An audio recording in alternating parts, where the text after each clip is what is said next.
Well, hello everyone. I hope you can hear me. Had a little technical difficulties before the show, so I wasn't sure how this was going to go down. Uh, it's confusing what happened. I disconnected my headset because I was listening to some music while I was getting the show ready. And then when I went to try to reconnect my headset, my laptop was like, thanks, but no thanks. So we got a lot to talk about tonight. Everybody wants to know about the truck, and we're definitely going to jump into that. I think I'm going to be able to answer most of your questions tonight, but spoiler alert, the truck is done. So we will talk about that tonight.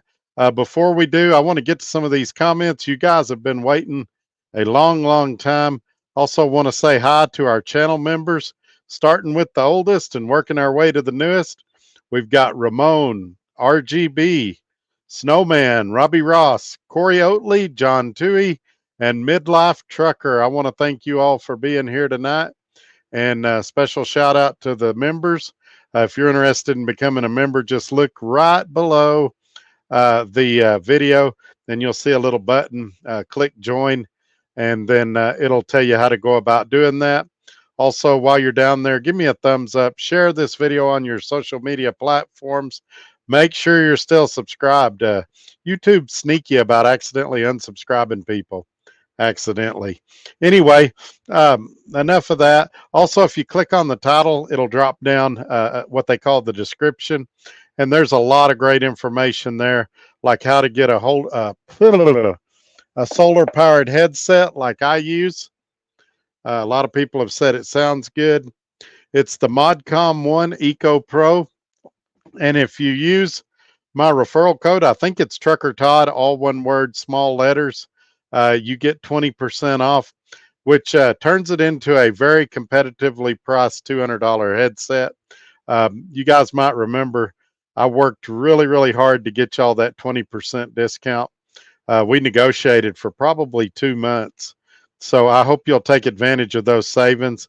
It'd make a great Christmas gift for the truck driver in your life and things like that.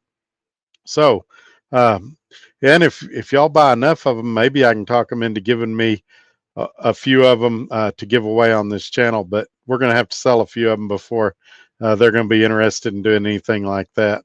So now that we've got all that out of the way, let me say hi to a few people, and then I'll jump in and tell you about the truck, the Corvette, what's been going on this week. It's been a horribly stressful week. Anybody that has talked to me on the phone knows that. Also, I want to clear up some misconceptions, and we'll get into that tonight too. Unfortunately, on a news and opinion channel, sometimes when I'm explaining things, especially if I'm stressed, if I'm really animated about what I'm talking about, sometimes inferences are made or things are thought that are in no way true. And so I want to clear that up tonight as well. So the very first here, let's get this some of these comments down first though. So the very first person here today was my good friend Adam. Says first in, hope you have good news tonight. Actually, I do, and it's funny because my good friend Red Raider Reloading texted me earlier, and he's like, "Hey, are we getting good news tonight?" And at the time, I was like, "No, not really." And then about an hour and a half, 2 hours after that, things completely flip flopped, and I do have some good news. So I'll be getting to that shortly. I should be able to get through these comments pretty quick. Lehman Ballistics, another guy I just started talking to. We exchanged phone numbers. He was second in here today, and I told him video day is hard to call, but hopefully I'll talk to him tomorrow or sometime this weekend. He's a really smart guy. He thought he offended me the other day. He had kind of a critical email, but he didn't. He just caught me at a bad time, but we're good, and he's a good guy, and I'm looking forward to talking to him. Desert Okie Pam is here. I hadn't seen them in a while. They're third. Thank you for being here. Glad to have you back. And channel member John Toohey is here. He says, here, hi all. Another good one who I talked to late last night, Ted Van Buskirk. Hello, hope all is well, sir. Still have lots of prayers for you and your family. Well, it looks like maybe some of them got answered. We're going to talk about it here in just a minute. The Right Way to Truck is in the building. Thank you for being here. And Tim Back is here. I hope you have a good show. I'm home, so I'll catch the replay, praying all is turning out for the better. Well, thank you, sir. Gary Cook says, good evening, Trucker Todd. I'm listening from the TA truck stop in Cartersville, Georgia, heading to Smithville, Tennessee. I like that TA. That's usually where I try to stop when I'm in that area. And the shop there, or at least in my case, I've had good luck with the shop there in the past as well. No Fear says, hello, everyone. And then channel member, the very first channel member, Ramon is here. Thank you for being here, sir. And the time zone challenge midlife trucker is here. He thought it was 5:57 p.m. Central Daylight Time. No, sir, it was actually 4:57 here. You must have been in Eastern Time. He says, "What state am I in? Time zone?" Yes, sir. But I'm glad you're here either way. Better late than never, or I mean, better early than never. Hey, Red Raider Reloading. I just mentioned you a minute ago. Hello, everyone, and here's the host of the show, Trucker Todd. LOL. That's funny. Yeah, I need to do like a Johnny Carson monologue. I need to come up with some jokes and do like a 5-minute monologue. There's not a lot of news to joke about today, though. I've been watching that mass shooting that took place in Maine. It sounds like they're at the guy's house, and neighbors reported hearing some bangs. So I don't know if there was a shootout or if the guy shot himself or what, but I'm sure by the time this video ends, there will be some updates on that. But just a real sad situation. Over 30 people shot altogether, and I believe 18 of them were killed and 13 of them are in the hospital. Or 13 were killed and 18 was in the hospital. I don't remember the exact numbers, but just a terrible situation up there. Gary, over by Millis Transfer, now Heartland Express, Cartersville Terminal. Hey, you two are close to each other. Midlife says he has a drone up over the TA Pilot big parking lot on I-65 exit 141. Maybe I'll get something to TikTok. Great fall colors. Yeah, those are my favorite videos you do. For those that don't know, and this, I get it, folks, this is going to sound boring, but Midlife will send a drone, I don't know how many feet in the air, and he'll film a truck stop or a big area, and just watching the trucks back in and all the interactions in the parking lot, it's a lot more interesting than you think. And I actually enjoy watching those.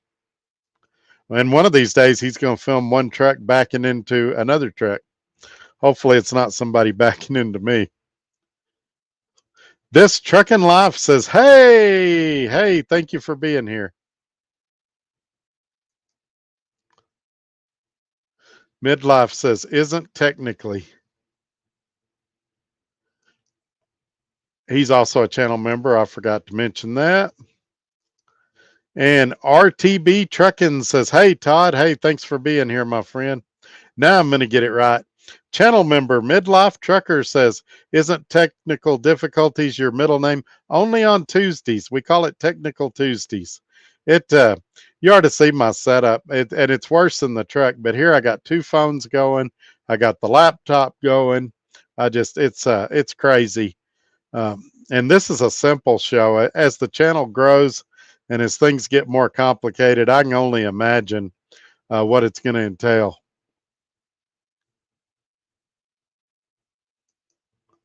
Barry Nelson says, hey, Todd, this is Dirt Tracker. Hey, Dirt Tracker, thanks for being here. If you're a dirt tracker, you would love West Texas. We have lots of dust and dirt here. Josh McLean says, hey, Todd. Hey, Josh, thank you for being here. We're slowly getting caught up. We're 7 minutes behind. I get a few more in, and then I'll tell you what you're all waiting to hear about. RD says, hey, brother. Hey, my friend, thank you for being here. Roger Nelson says, I've went through heck these 2 weeks trying to get on with Swift. I did both drug tests and they lost the hair test. I had to do another one today. Man, that stinks. What's going on over there? Have they said what the problem is? I've it's been I think I left Swift in May, first part of May, and I still get a lot of questions. How's freight at Swift? How much can I make there? And I keep telling people, hey, I hadn't been there in 6 months. I couldn't tell you. I can tell you what other people have told me, but that's hearsay. If you're interested in Swift, I would recommend talking to a driver in a fuel island. Preferably, if you're going to do a lease, talk to an owner operator. If you're going to do company, talk to a company driver in the fuel island. And don't just listen to one. Interview about 10 of them, and then take the best of what they said and the worst of what they said, and figure the truth is somewhere in the middle. That's the best way to do that. But I can tell you, my experience at Swift, I did really well there, and enjoyed my time there. Um, Several people this week suggested, when things were kind of looking dim going south, that I go back to Swift, and that's just not in the cards.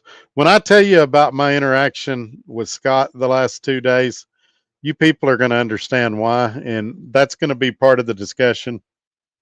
Make sure I don't leave that out. Dark Horse Mafia says, hi, Todd, it's Gary. Yes, sir. I think I'm supposed to call you back too, ain't I? Or did I get you called back? You guys, Rush Limbaugh used to say he was working with half his brain tied behind his back. Well, this week especially, I really have been. So don't take it personally if I was supposed to call you back and I didn't, or if I missed an email or a phone call or something like that. Just keep trying. Understand it's been a very taxing week on me, and I'm not purposefully avoiding any of you. I'll try to get back to you as quick as I can. Travis says, Macon, Missouri, running overweight. So years, and this is probably 2004. I picked up a load at a scale. Right there, right next to a scale. Right when you pulled out, you turned right, and there was a scale. No place to weigh that load or nothing. And I got my very first overweight ticket in Missouri, and it was like a $400 ticket, and I was furious. And because they always, your dispatcher's like, oh, you should have scaled your load. Where it's not even an eighth of a mile from where I picked up to that scale. I don't even remember where I was at then, but I just remember, seems like it was on 44 somewhere. But I just remember how furious I was about getting that overweight ticket. And I really thought the DOT officer had cut me a break, give me a chance to slide it or something, because he could see my bills. He could see I just left the place. There wasn't a scale on site in that place. But oh no, he threw the book at me. Like, I could say $400. I think it was like 370 something dollars. But man, here it was 2004, and I still remember it even now. Midlife Trucker is really using the drone to shop for lizards while looking out for the police. Hey, that's a great idea. So you guys out there that entertain the ladies of the night at the truck stops, if you can find them anymore, what better way to scout for cops and lizards than with your very own drone? And he says, just kidding, Midlife. Midlife says, shh, don't tell, Red. Yeah, Midlife's cool. He can take a joke. Looking for Ruth. There you go, Ruth. This guy trucks Donkey Tooth. That's an interesting name. Hey, Todd, just got here. What's the update? Glad you brought it up. We'll jump into it right now. Hang on just a second. Got to take care of something.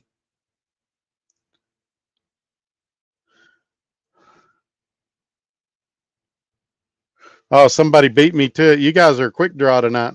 Had to put somebody in a 30-minute timeout.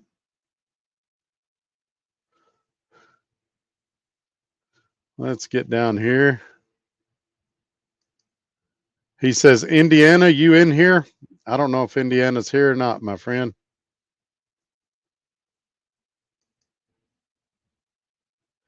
Midlife says, someone with a wrench want to handle that? Midlife, I thought you had a wrench. You're about to. Okay, midlife has a wrench.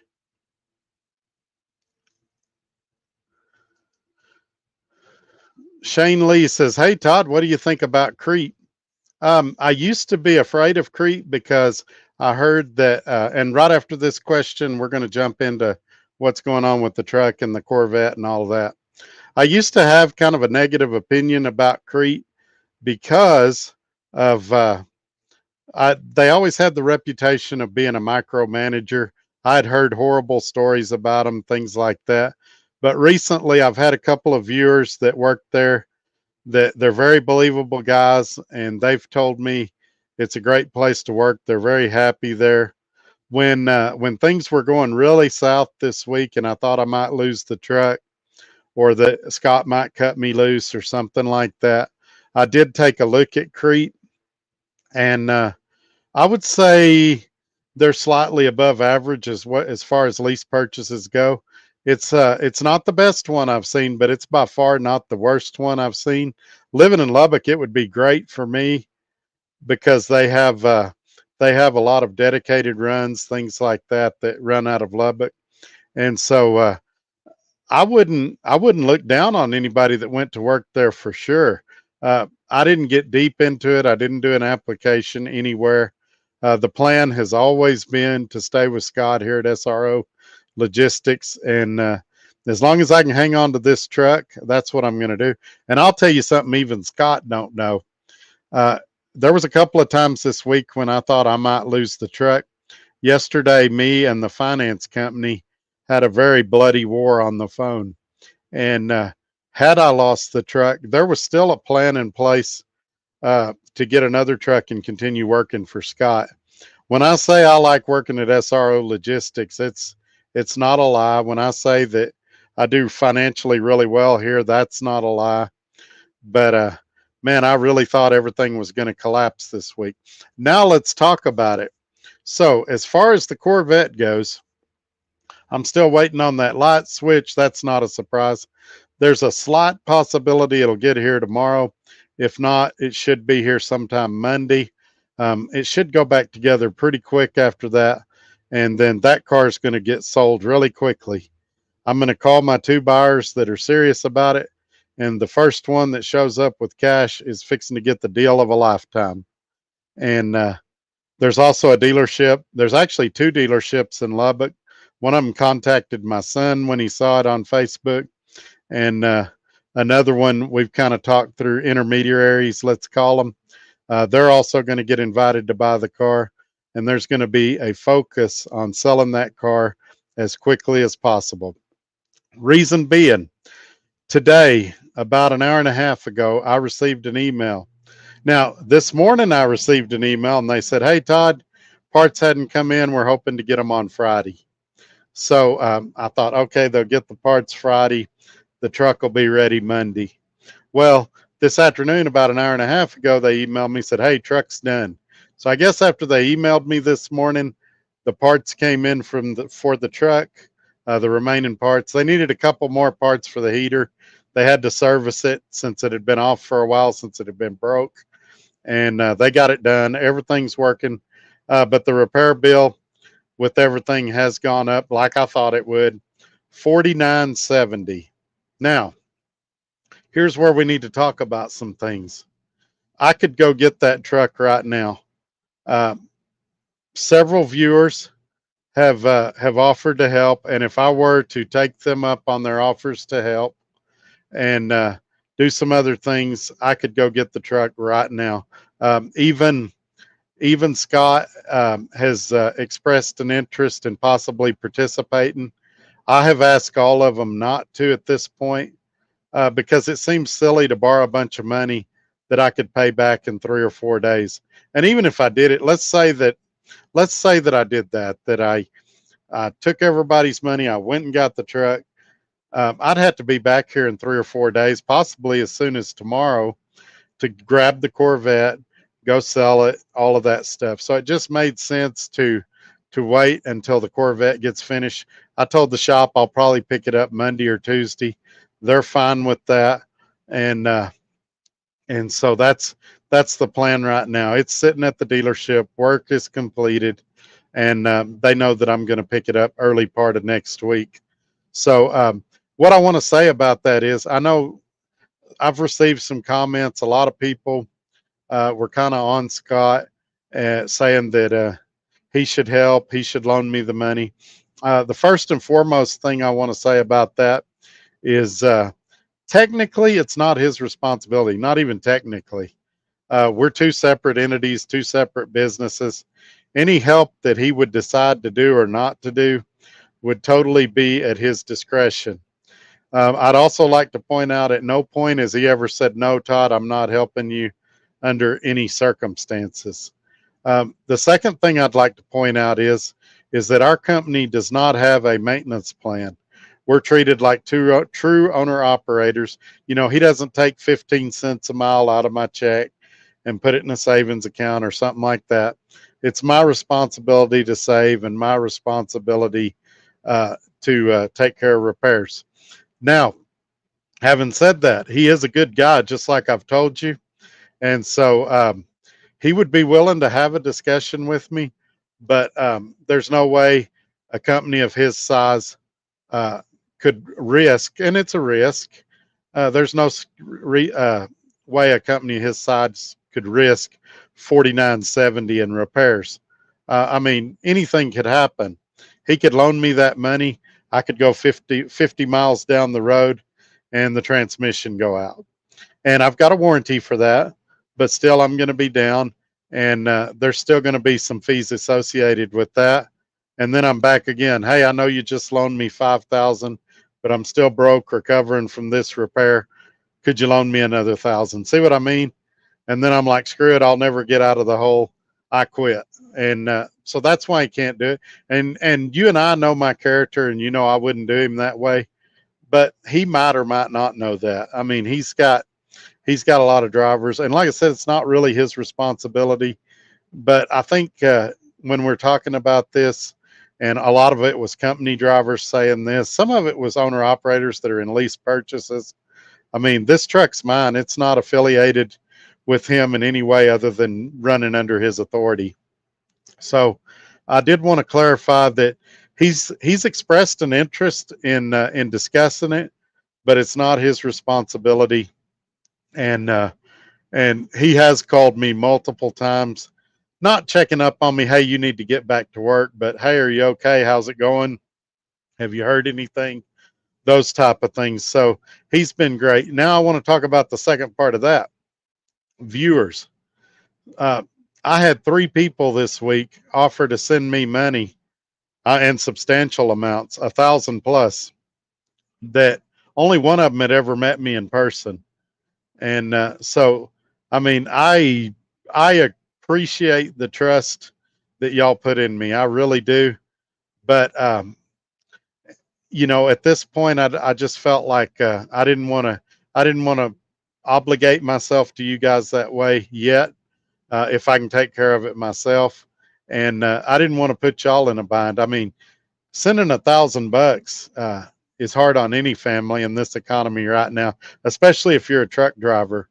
But at the same time, I was a little disappointed because I had some family that could have helped, and they didn't. And some of you are treating me better than family does, so I appreciate that. And I'm not digging at family or at any viewers that. I also had viewers that wanted to help. One guy, he knows who he is. I'm not going to call him out in here. He really stressed out about it. He was like talking about getting a mortgage on his house, selling his 401k. And I was telling him, hey, man, I'm going to be all right. Don't put your family in a bind, because I knew he had debt already. I said, don't put your family in a bind trying to help me. He said, well, Todd, I'm your friend. I want to help. I said, well, I'm your friend, and that's why I'm not letting you do this. So everybody, Scott, friends, family, everybody that's been worried about me, that's been praying for me, I appreciate every one of you.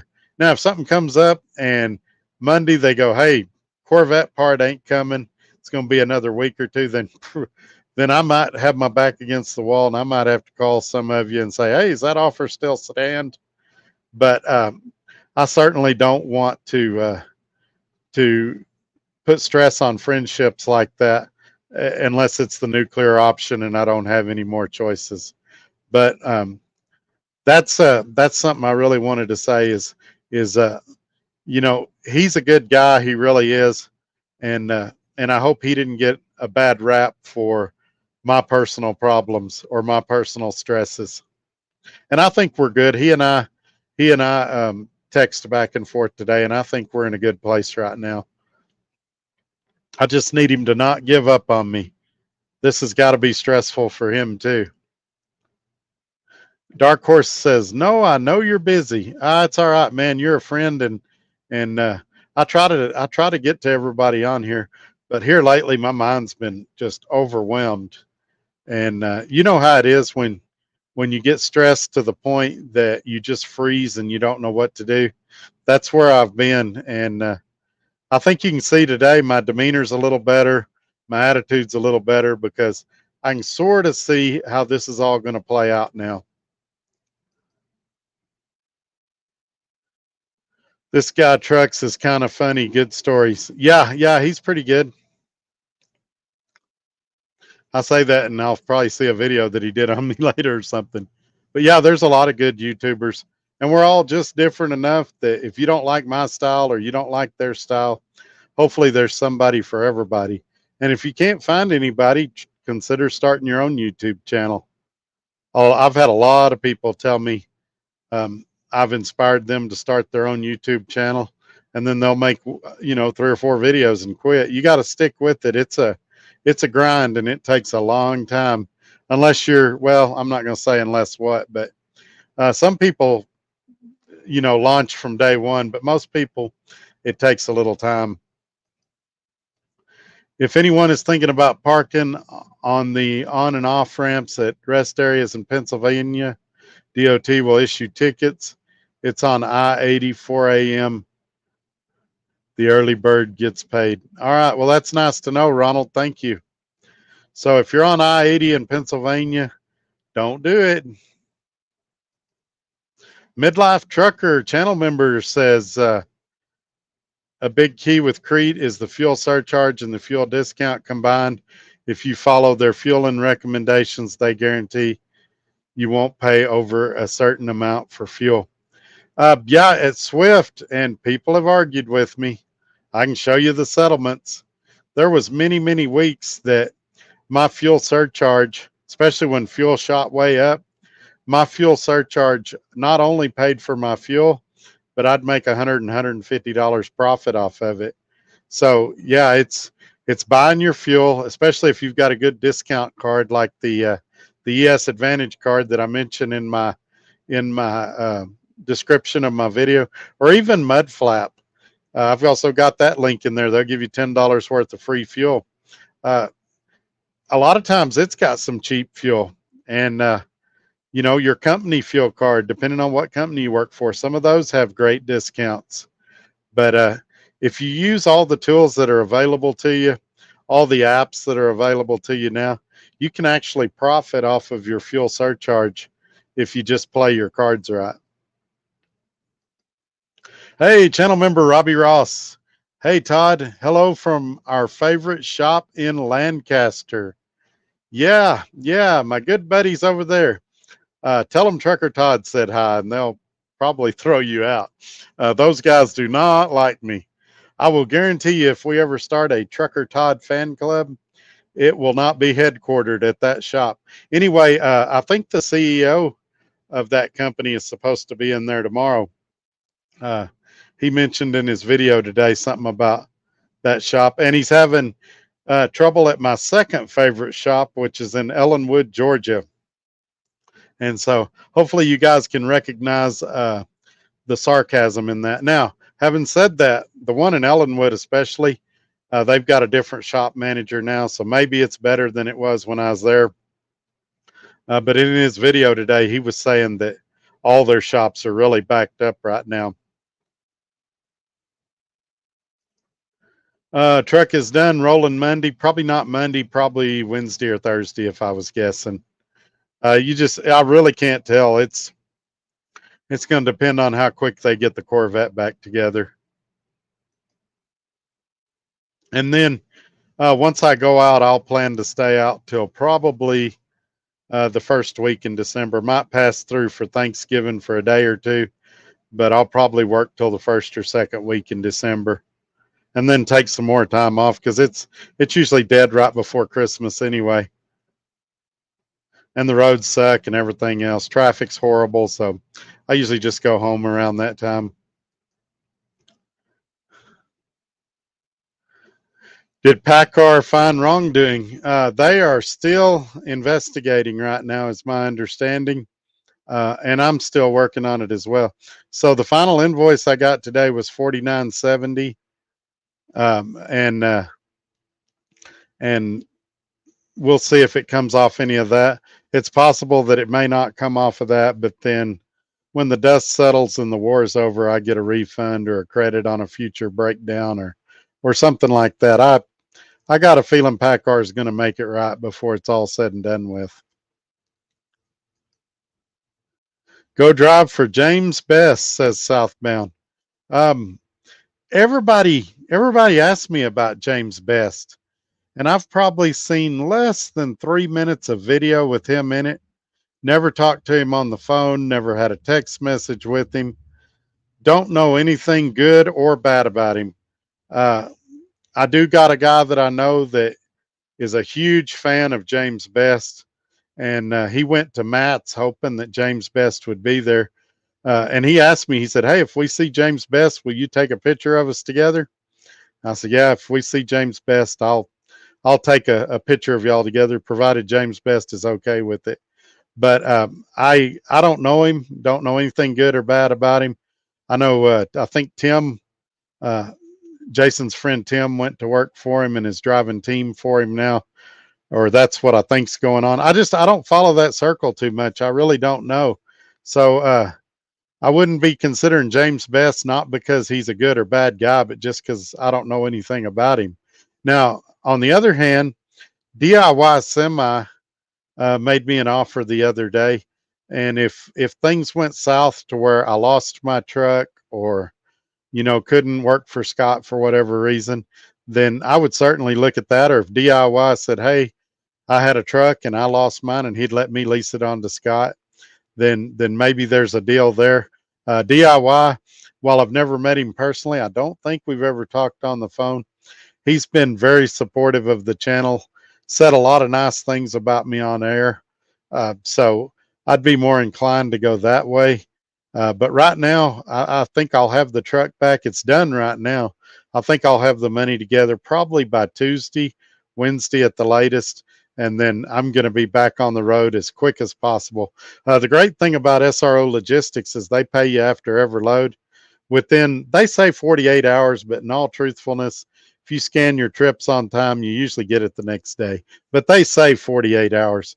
So I'll be needing to see some deposits again. So you'll probably see a sense of urgency for me getting out of here. And speaking of DIY Semi, he dropped in and said, "Howdy. Thank you for being here, sir. And thank you for trying to help this week." I kind of talked about all that earlier in the video, but I was definitely talking about you. I appreciate your advice and your offering to help and things like that. Thank you for that. Southbound, doesn't James only have one truck? He's already got two drivers. Yeah, Midlife would know a lot more about that than I would. Like I said, don't know the guy. If I saw him at a truck show, I'd probably walk up and shake his hand, but I wouldn't know if I was shaking the hand of a good guy or bad guy. I don't know anything about him, and so I just have to say it that way. But I know a guy that really thinks the world of James Best. He said he's funny, that he does a lot of comedy stuff, and he says I'd like him. I don't watch a lot of other trucking YouTube channels because I want my opinions to be my opinion and my opinion alone. Now I do watch Cash is King, and I do watch DIY Semi sometimes because like DIY will do some maintenance type stuff sometimes, and you can always learn there. And Cash, I like kind of seeing where he ran and what kind of freight rates he got, even though he's in reefer. And I like when he shows trucks for sale because he'll usually find like cool old trucks, and it's kind of cool to see those trucks and hear his commentary on them.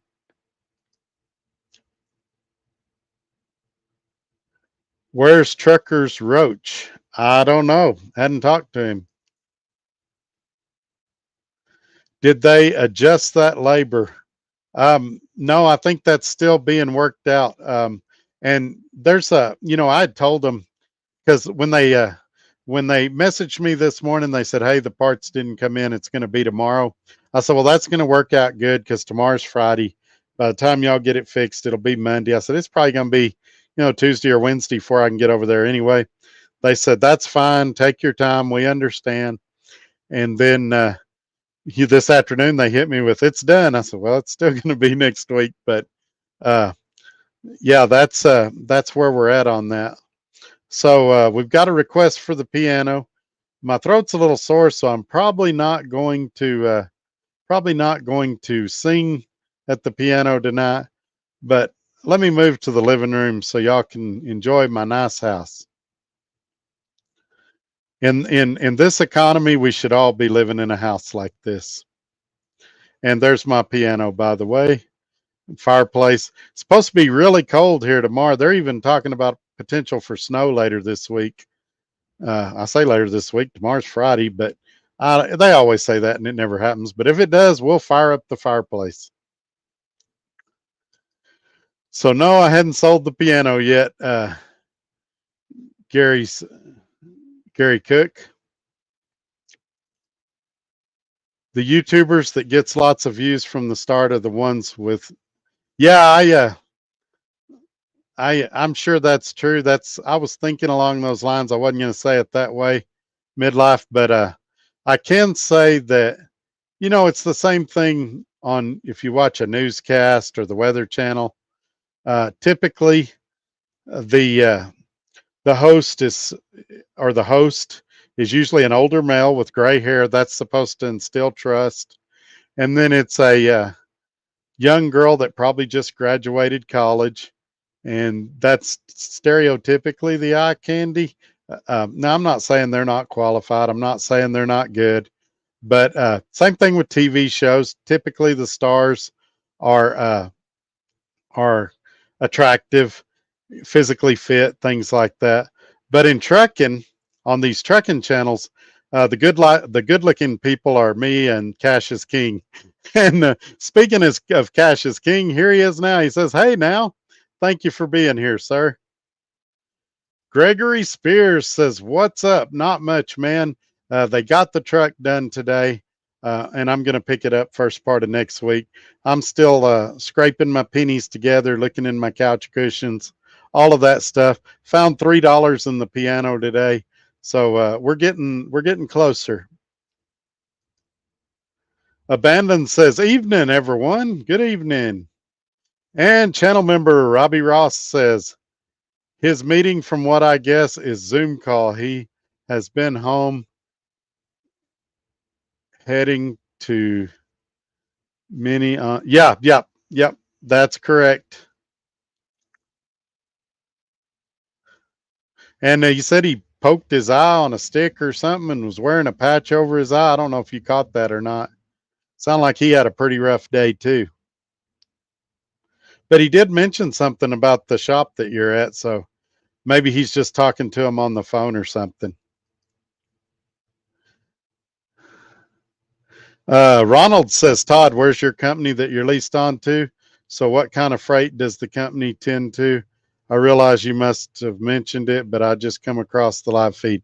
It's no problem. So I work for SRO Logistics. They're based in Gulfport, Mississippi. If you need to email them about opportunities available to you, their email's sliding across the bottom of the screen. It's basically safety at srologistics.com.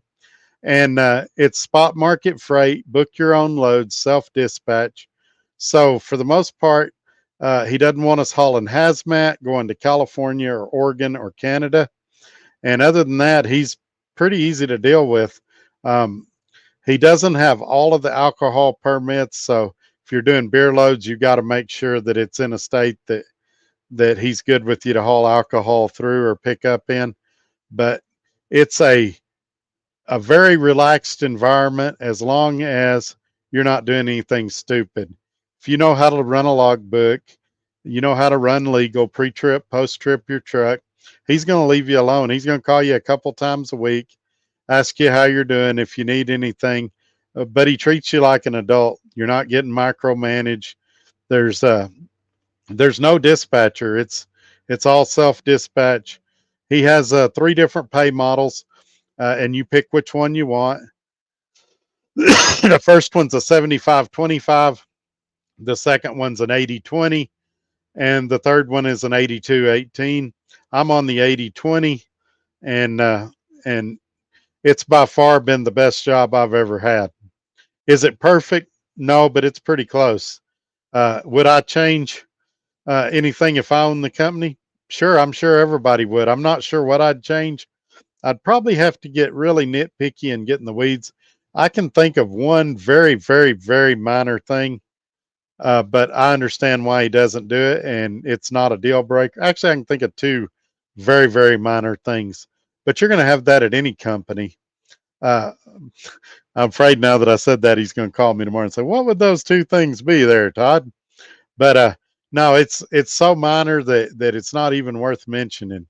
It His wife usually does the payroll, the office type stuff. She's super nice. I've never had an argument with her, never had close to an argument with her. She's kind of mild mannered, so I would assume if we did have an argument, I was probably in the wrong. And I'd probably, if we ever got to a heightened state where I felt like we was going to have an argument, I'd say, "Hey, can I call you back and let me think about this?" Because she's one of those people that she's probably right and I'm probably wrong. So that's it makes for a good environment. He also still drives basically full time. He tries to get home on the weekends. So he knows what we're going through out here. He gets it. He has the same truck issues we do. He recently put a starter on his truck. Um, he had an APU that I was interested in bringing that company on this show on Tuesday and interviewing him. And he told me what he didn't like about that APU. And since my conversation with him, I've not brought that company on for an interview yet. I may still. I'm just kind of weighing it, but I've called him from time to time and asked him for advice, get a second opinion. He's ran several businesses in the course of his life, and I've found him to be really sound on giving business advice. So I think he's a great guy to work with. I know he'd like you to have some load board experience prior to hiring on, but he will train, and I'll help out too if you have a question or don't have that experience. But he doesn't do a lease purchase. He's a small outfit. You're going to need to have your own truck. And if you need help getting a truck, I can recommend 2 or 3 dealerships to you. Just email me at todd@truckertodd.net. I can talk to you about where you're at financially, things like that. And I can recommend, 3 or 4 dealerships to you that offer trucks to people with bad credit, no credit, things like that. So don't think you're out just because your credit score is not an 800 and you don't have 20,000 to put down. Obviously, the more money you have to put down, the nicer truck you're going to get, though. That's just a fact of life. If you can come up with 60 or 70,000 down, you can get a brand new truck. Hey, Trucker Todd, says Craig Hutchinson. Thank you for being here, my friend. Glad to hear the truck's fixed. Do you have a weekly truck payment? If so, have you deferred payments while being broke down? That came from SRJ. So, yes, currently there is a payment and a half deferred right now. And it's not really deferred. I'll have to take care of those next week. But last week I made actually a 3/4 of a payment. So I'm a payment and a quarter behind right now. But yeah, that's about the extent of what they'll work with you, I'm finding out. So, but it won't be a problem next week. I'll take care of that.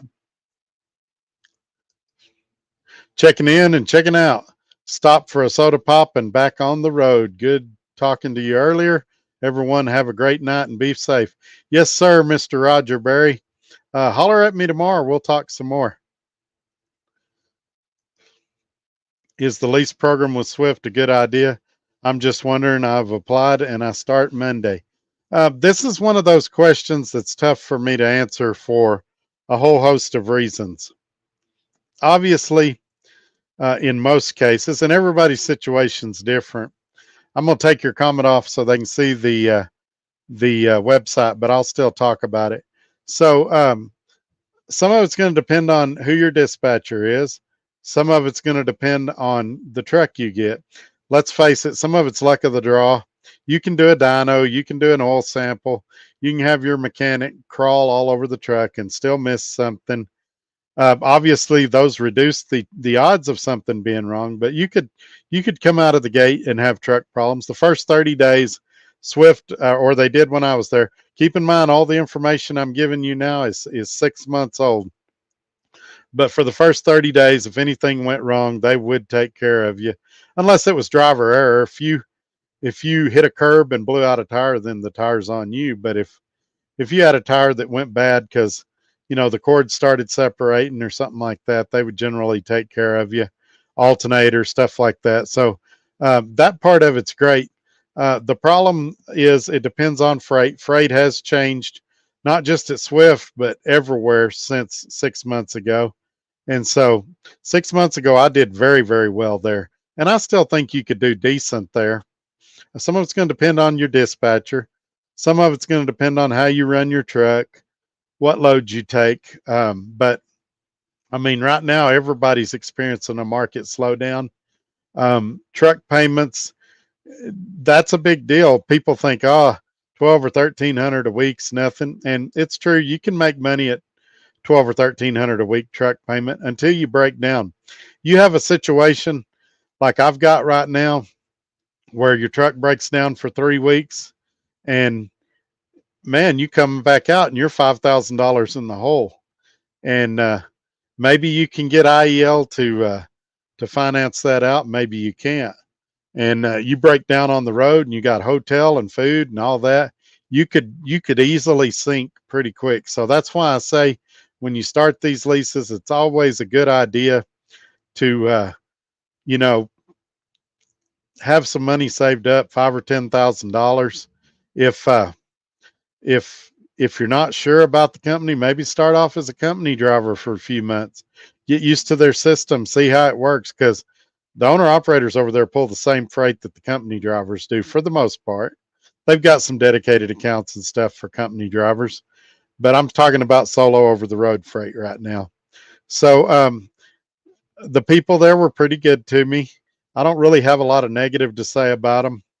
You guys know why I left and all. I believe it was a vertical move, but I'd be lying if I didn't say it. At points in the last 6 months, I hadn't wished I hadn't paid their transfer fee and took that Freightliner with me to another company to do what I'm doing now.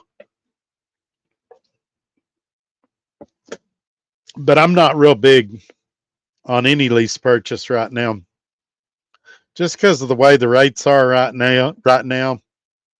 If you get on a mileage contract, you're so dependent on that company for a load and things like that. I recommend if you can buy your own truck to do that instead. It just opens up a lot more doors for you. But having said all of that, when I thought I was going to lose everything this week, I realized real quick it might come a time that I had to do a lease purchase. And so I see the need for it in the market, but I would call it I'd call it a plan B instead of a plan A, if that makes any sense. All right, here we go. Craig says, good to hear about your truck. Might have to start you on an OnlyFans account to pay those bills. Yeah. If any of you want to see me in a swimsuit calendar, email me at todd@truckertodd.net. And probably still won't happen, but I'll know that you're either visually impaired or you've got sick taste. I don't even want to see me in a swimsuit. Midlife brings up a great point. And I just heard some people talking about this week. Brand new trucks can have issues. That's true. A lot of people don't think about that. And almost all of them do, because they have little bugs coming out of the factory. And so, ideally, I'd like to find a truck with about 50,000 miles on it. Hopefully, a lot of those bugs have been worked out, and and uh, and you can get a good truck. But yeah, right out of the factory, a lot of them will have issues. They were saying, for example, the new Peterbilts and Kenworths, the 670s and the T680s and the 579 Peterbilts, they're having panels come off. Evidently, the plastic around by where the fuel tanks are has been falling off of trucks. I know Kenworth a few years ago was having problems with the battery covers falling off. And so, just because you got a new truck doesn't mean you're immune from breakdowns or problems. And a lot of times you can have electrical issues, you can have all kinds of stuff, especially if the truck, and this sounds stupid, but it's true. Truck's built on Friday and Monday because Friday they're thinking about the weekend, what they're going to do. Monday they're coming back after the weekend and stuff gets missed. Quality control catches some of it, but they're going to miss stuff from time to time. Oh, let's see here. Alaska says, why did you put me in timeout? I'll have to go back and look. Did I do that or did somebody else do it? I did put somebody in timeout, but I don't think it was you. If I did do you, it may have been an accident.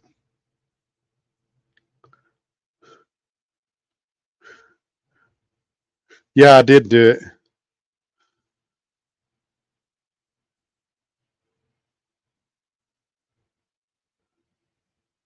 But I wasn't meaning to do you. I was meaning to do this guy Trucks.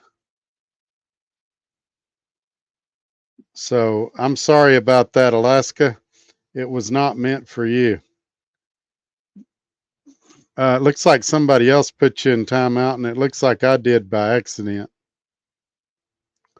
Let me go back and look. Yeah, I did, Alaska Hall. I'm sorry about that. It was an accident. I was clicking on somebody else, and I guess I clicked you by accident. I'm sorry, Alaska. I'm glad I didn't permanently block you. It wasn't. I was trying to get a guy that commented right around the same time you did, and I guess it scrolled, and I clicked the wrong person. Midlife says my 2024 Peterbilt 579 had a rear air conditioner that someone forgot to charge. Oh, yeah, that's bad. That's bad. Well, you would think, and I've never been to the factories, but I would think there's this long assembly line. And at the end of the assembly line, there's a guy with a clipboard and a checklist. And I would think he goes through and makes sure, does the truck start? Do the lights work? Does the AC work? Does the defroster work? Kind of what you and I would call pre-trip, post-trip. Or do all the tires have air in them? Things like that. But I guess they just checked all the boxes one day. Screw it, I'm going home, or this is my last day. I'm retiring after this, and they didn't check it as good as they should have. That stinks, though. At least it was the rear one, though, and not the front one. Does the fuel card you recommend need an MC number? Is it prepaid? That's a great question, Shane Lee, and I partially know the answer to that. So they don't require an MC number. You can get it. They've told me before, if you've got a diesel pickup, you can get their fuel card. The option I'm on is prepaid, but since that time, they've come out with an option where they can bill you twice a week, or if you've got super good credit, they can bill you differently from that. I think they even have a weekly or a monthly option. I would qualify for the twice a week, I'm pretty sure. My problem is I just hadn't called them and changed it. They've changed some stuff on it, trying to improve it, but currently I'm on the prepaid option. But I know now they do have other options. And I believe if you use the link in the description of my video, they give you a $35 credit on that card too. 9 times out of 10, it's the cheapest fuel you're going to find. They also give you, they don't want me to say the truck stop. They want to tell you the truck stop. 2 showers a day at a major truck stop brand. And they also give you triple points on your rewards card and unlimited refills if you got your own mug. So there's some added benefits. They don't want me to say the truck stop name. They want you to call them, and then they'll tell you all about that. And what happens is when you fill out that link, click that link, and it'll go to what they call a Trucker Todd landing page. It'll say Trucker Todd on there. You'll answer about 4 or 5 questions, telling them about yourself, about uh, what you do, and then a couple of days later they'll call you and they'll give you all the details. You have to have at least $100 to get a card, and then away you go. When you pay that first 100, they give you a $35 credit. You get your card in the mail really, really quick, and I guarantee you, I save about $1,300 a month when I use that card. And right now, that's big money. There ain't nobody watching this video that couldn't use an extra $1,300 right now, myself included. Okay, thank you. I'm coming in as a company driver. I was just wondering if I should lease in this economy. Thank you. I think you're doing the right thing. Lease it for 2 or 3 months. Then they have another option available called the FX lease, and it stands for Fleet Exchange. And if you like the truck that you're driving as a company driver, they'll actually let you lease purchase that truck. And that's a great idea, because then you've basically test drove it for a couple of months and you know what you're buying, if it's a good truck or not. Also, if it's a company truck, you can get all that stuff fixed before you lease it. And so that's not a bad program. If you hate it, then don't do the FX. Get a different truck. Say, no, I don't want this truck. I've seen this kind of truck. This is what I want. And another thing they can do, if you're a company driver, they have a program. I believe your fleet manager can do it. If he can't, reach out to me when you get to that point, and I'll get you in contact with some people that can show you. But they have a software program that they can run that'll say, based on the kind of miles you did there and the loads you took, would you have made more money in a lease purchase, or would you have made more money in a company driver position? And they'll show you that. And then you can decide. If you look at their report and it says, hey, you'd make $10 a week more than you make as a company driver, then you might say, nah, I think I'll stay a company driver. But if it says, hey, you'll make $600 a week more as a lease purchase than a company driver, then maybe it's something you want to do. But all in all, I think you're making a wise decision to go in as a company driver. And then who knows, say in February when freight starts to pick back up, maybe that's when you have that conversation about doing an FX lease, or just doing a regular, what they call a straight lease, where you get a different truck than the company truck, or maybe even a what did they call it?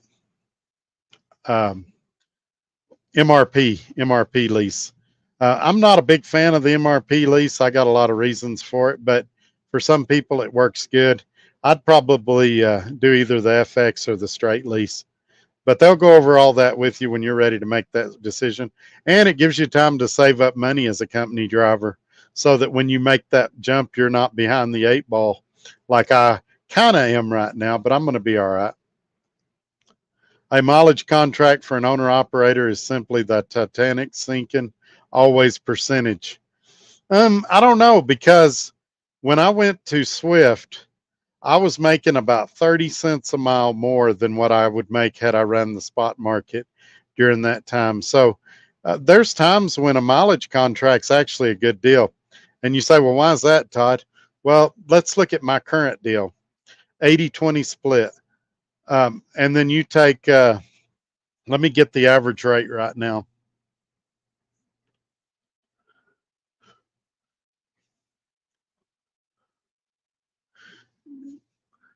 National average for dry van spot market freight. So right now, as of October 15th, the national average for dry van freight is $2.11 a mile. You say, well, Todd, that's good. The company I'm looking at only pays $1.34 a mile plus fuel surcharge. All right, let's look at that. So $2.11 a mile on the deal I'm doing now means my 80% would be $1.68.8 a mile. Let's call it $1.69. Okay. Now let's take that $1.32 a mile or $1.34 a mile. Now remember, on spot market, that's all in. $1.34 a mile. Let's say this week your fuel surcharge is 55 cents. So I'm making $1.89 a mile on a mileage contract. So I make exactly 20 cents a mile more this week on average on a mileage contract versus a spot market contract 80-20 split. Now it's even worse if you're at the so-called Great Landstar where you're getting 65%. Now, having said that, we all know spot market rates aren't going to stay like this forever. It's going to flip flop. At some point, that rate's going to shoot up to 250, 260 a mile, maybe even $3 a mile like it was a few years ago. When that happens, then obviously percentage is better. But we got to be careful in trucking to think just because most of the time something's better this way than this way, that it's always better. Um, Several people have pointed out to me this week that if I was still at Swift or with a mega carrier, that I would have been better off because I could have went to one of their shops, and they're correct. If I was at Swift right now, or I'll use Crete for an example, Crete has a shop service rate of like $60 an hour. I'm paying $170 at the shop where I'm at. My labor cost would have gone down by about $1,400. I'd have saved $1,400 this week if I worked at Crete when I broke down. So there is definitely some pros and cons to everything. Also, Scott has a pretty decent national tire account over here at SRO Logistics. But I got to believe, and I don't know, I haven't had to get a tire. I've had to get some trailer tires, none on my truck yet. But I got to believe that your JB Hunts of the world, your Swifts of the world, probably get a larger discount because they buy in a larger quantity. That's not knocking Scott or anything. It's just volume buying, like when you go to Sam's Club or Costco or something like that. Shane Lee with the super chat. Thank you very much, my friend. He says, well, check out the fuel card. Thank you, sir. Yeah, if you have trouble finding the link in the description or something like that, email me. I'll get it over to you. Or if somebody needs it, just let me know and I can put it in the comments. Okay, let's get back up here to where we were.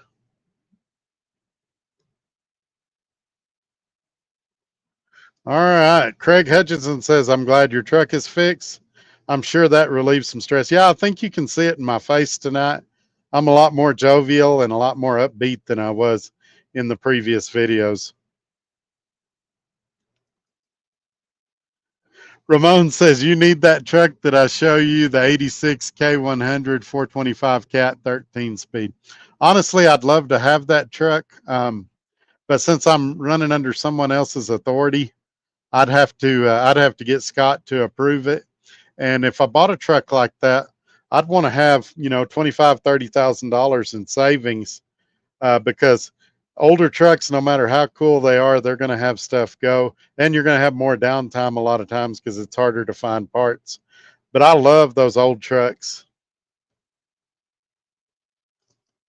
Oh, okay. I couldn't figure out what I said. LOL. Yeah, you're good. I'm glad you got back with me instead of being mad at me. I'm sorry. It was an accident. Alaska says 86 is a little old, Ramon. I actually looked at an 78 Freightliner cab over that was in showroom condition around here. They wanted 26,000 for it, and I'd have probably gave a kidney for that truck. It was nice. I do weekly on my fuel card billing. Yeah, so Robbie took the weekly billing. You must have golden credit. But I think I'd be good with the twice a week since I get paid after every trip. I just got to call them. Maybe I can do that tomorrow since this other stuff has kind of settled down a little bit.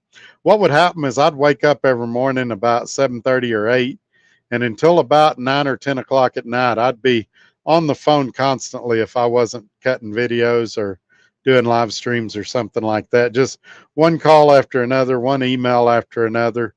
And so now that should subside a little bit, I can deal with some of these other peripheral issues that have been needing some time devoted to them.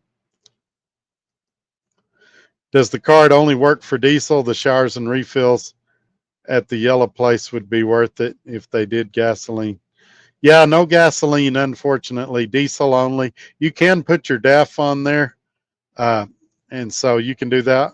Sometimes what I'll do and I hadn't got to use it a lot here at this company yet, just because I hadn't had a lot of spare money to throw around. But uh, you can buy the fuel with your ES Advantage card and put the DEF on your company card, and that makes your deposits last longer, a little longer, not much. You buy what, about $60 a week in DEF or something.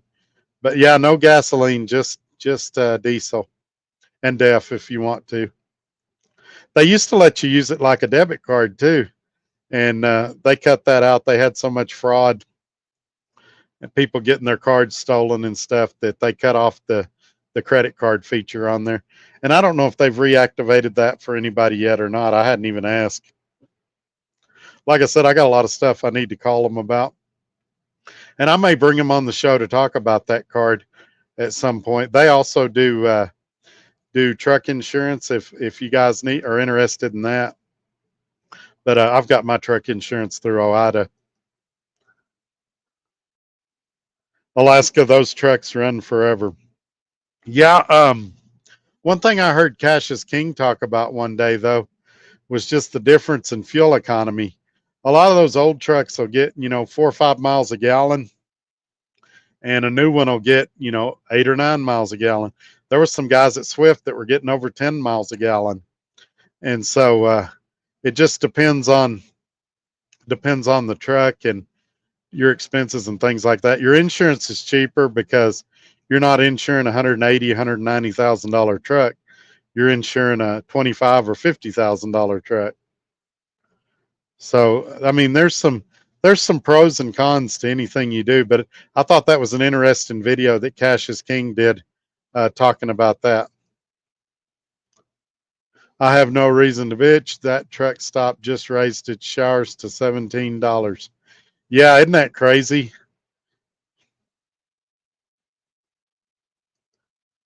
Someone is deleting my comments.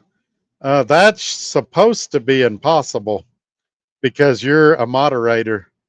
If your comments are getting deleted, it may be YouTube doing it. It may think that you're saying something out of line.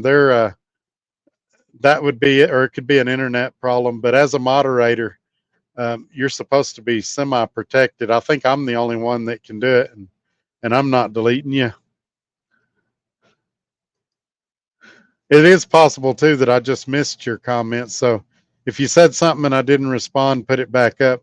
If you said something out of line and I didn't respond, it means I just jumped over it. But I know you didn't do that. Just retype it up there and I'll try to get to it. Ramon, channel member, says, hey, Robbie, Flying J in Manteca, California, showers cost $19. Isn't that crazy? I remember when you could get a hotel for $19. You probably still can, but it'll come complete with bed bugs and drug dealers and everything else. Robbie Ross, channel member, says highway robbery. Yeah, I think it's crazy. You know what I would do? Let's talk PR for a second. Let's say that I was the TA truck stops of the world. I'd come on satellite radio probably, because that's where a lot of truck drivers are, and I'd say, during these tough economic times for truck drivers, for the next 60 days, we're zeroing out all our truck parking charges. All of our truck stops are free parking for the next 60 days, just as our way of showing that we care about you drivers and we want the best for you. Can you imagine the good PR they'd get out of that? Even if you never was able to stop there or take advantage of it, you'd think, man, they really care about me, or they're really trying to help us in these tough times. But they're not doing that. Instead, they're raising their price. Same thing with showers. I'm not even saying free. Come on and say, hey, in these tough economic times, we want to help you drivers out. The next 60 days, all our showers are half price, or all our paid truck parking spots are half price, just to help you guys out. or for the next 30 days, come into our restaurant, show your CDL, and we'll give you 10% off a meal. Any kind of goodwill like that, it would be better than the best commercial they could do. But they don't think like that because they're not drivers and they're not out here struggling. They're going to board meetings and they're looking at their bottom line and they're going, hey, our bottom line's great. Let's not change anything. Or let's increase it a couple of dollars and increase our bottom line. Abandon says Lehman Ballistics incorrect. The Titanic of trucking is using your GI benefits for a company's apprentice program. LOL.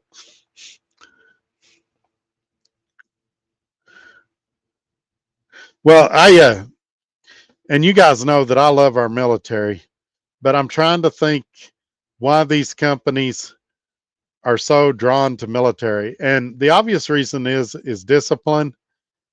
They know that these military personnel coming out of the military are going to be on time. They're going to have their truck in order, things like that. But they also know they're going to follow orders, so they can push them around, boss them around, and make them do stuff that an experienced driver would never do. So I'm sure they want that discipline and that professionalism that'll come with the military personnel. But I'm sure they like the ability to kind of boss somebody around and kind of push them around. Maybe I'm wrong. Y'all tell me what you think. Remember, news and opinion. That's just an opinion. We could all go to Super Ego. I saw KDB's recent videos about how great it is. Midlife says, "Yeah, I've just never considered them." And I had a guy today that I've known him for years. He keeps going to these Chicago area based companies, and he's a good driver, but he keeps going there and he can't figure out why he keeps getting screwed. And I keep telling him, quit going to those companies, go somewhere else. Oh, well, Todd, they'll give me a hooded truck. They'll give me this. They'll give me that. Yeah, for about 6 weeks or a couple of months, and then they'll screw you out of it. And, I hate to stereotype all those companies up there, but there's a reason they all migrate around Illinois and the Chicago area. And it's because they can get away with more. And he says, well, I don't understand why they wouldn't want to have great equipment because half of them ain't even in this country. They're dispatching you from overseas or they just got here and they don't know our rules and they don't care about our rules. They'll just close their doors and open a new company the next day. They don't care. And they know you're the one that's going to fall on the sword for them. Ramon, channel member, says in some truck stops, parking's $25 a night. Yeah, I stopped at one in Florida a few months ago that was that way. Hey, Mark Ely's here. Thanks for coming in, man. Good to see you again. Midlife says, one thing to remember is that 88% at Super Ego might not be as good as 72% at Prime or even 65 at Landstar. The bigger companies have more negotiation power. Yeah, and the thing that, and again, I'm not a lawyer. You guys do your own research, talk to a lawyer. In my opinion, the reason that some of these companies are in lawsuits right now, from what I've read, is that they're saying they're giving you 88%, but they're only giving you like 75%. They're basically doing what's called double brokering it. They're booking the load at this rate, and then they're cutting it here through their freight brokerage deal, and then they're giving it to you here. So you're not really getting the full 88% like they say they are. So what Midlife is saying is very true. You can't look at just the number. You have to look at the fees and everything that goes into it. Robbie Ross, channel member, says no discounts on DEF. He's talking about with ES Advantage. That's correct, but I'm not aware of a fuel card that does give a discount on DEF. I've never had one that did, either a company card or a private fuel card, and I've had several. I had one with Pilot Flying J. I've got ES Advantage now. I've had several, and I've never got a discount on DEF. Midlife Trucker channel member says if you have your phone number on the Pilot Loves Truck Smart card, change it. People are using the phone number to steal points in some cases. Yeah, we talked about that a video or two ago. I changed all of mine to my third number that nobody has, and so I'm safe for right now. But as soon as I found out about that, I got on there and changed it. You would be surprised, every one of you would, if you knew how many people are trying to kick me when I'm down. Yeah, I probably shouldn't comment a lot more beyond that, but yeah, there's some really bad people, and there's some really desperate people right now that, shoot, they probably need the points, but instead of asking for them, they'll try to steal them. Deontay, my friend, I think that's a super chat, ain't it, Deontay? The best is yet to come. I think you're right, my friend, and I appreciate you being here tonight and the donation. Thank you so much, my friend. Midlife says travel centers charge for showers, so they have showers available for their customers. Yeah, I wonder about that, like RVers and stuff, if they ever go in there and take a shower. I'm sure they do. I would be tempted if I worked in their shop there and I was a tech getting dirty all day. I'd be tempted to want to go in there and take a shower before I hopped in my vehicle and got mud and grease and dirt everywhere. Shane Lee says, I've been paying pump price for almost 2 months now. The company pay my IFTA, but no fuel discount passed to me. If you're able with your company to get your own fuel card, I'd recommend doing it, especially if you can get that ES Advantage. Think of it like this: even if you just save what I save, about $1,300 a month, that's like giving yourself a $1,300 a month raise. That's over $300 a week raise for continuing to do what you're doing right now. And you can still, scan your fuel receipts in so they can calculate IFTA and all of that. My guess is that they are getting a discount and they're keeping the discount instead of passing it on to you. But that's just my guess and just my opinion. So don't cease and desist me, anybody. Nobody sue me. It's just my opinion. Midlife says customers have shower credits at TA. I did not know that, but that's crazy. Midlife says the purpose of reserve parking is to help drivers plan parking late in the evening. Yeah, but the problem is the reserve fills up and then there's still nowhere to park. So it's not achieving what they want to achieve. There's still a parking shortage. And so I say, hey, if you want to make money on those parking spots, still make money on those spots, but at least give the impression that you're trying to cut drivers a break or help drivers out. Or, hey, here's another idea. Say, hey, we're going to run a contest, and each night when you book a reserved parking place, we're going to put you in a drawing, and 5 drivers a night are going to get free parking at this truck stop, or 3 drivers a night are going to get free parking at this truck stop. Make it a little fun where you go in there thinking you're going to pay $25 for a parking spot, but you're the winner that night and you get a free parking spot or a discounted parking spot. They need to be creative and think outside the box and kind of make it fun and do it in a way that it looks like they're trying to help drivers, even if they're really just helping themselves. Deontay checking in. Yes, sir, you sure are. I appreciate that donation. We got another one I need to get to down here before I miss it.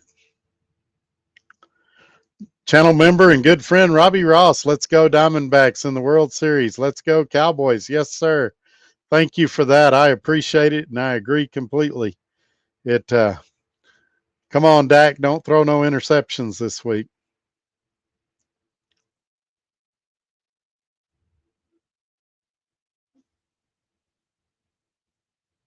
Let's get down here to the next one.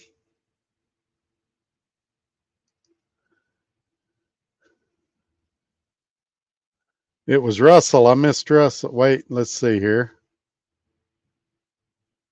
I missed some. I'm trying not to miss anybody.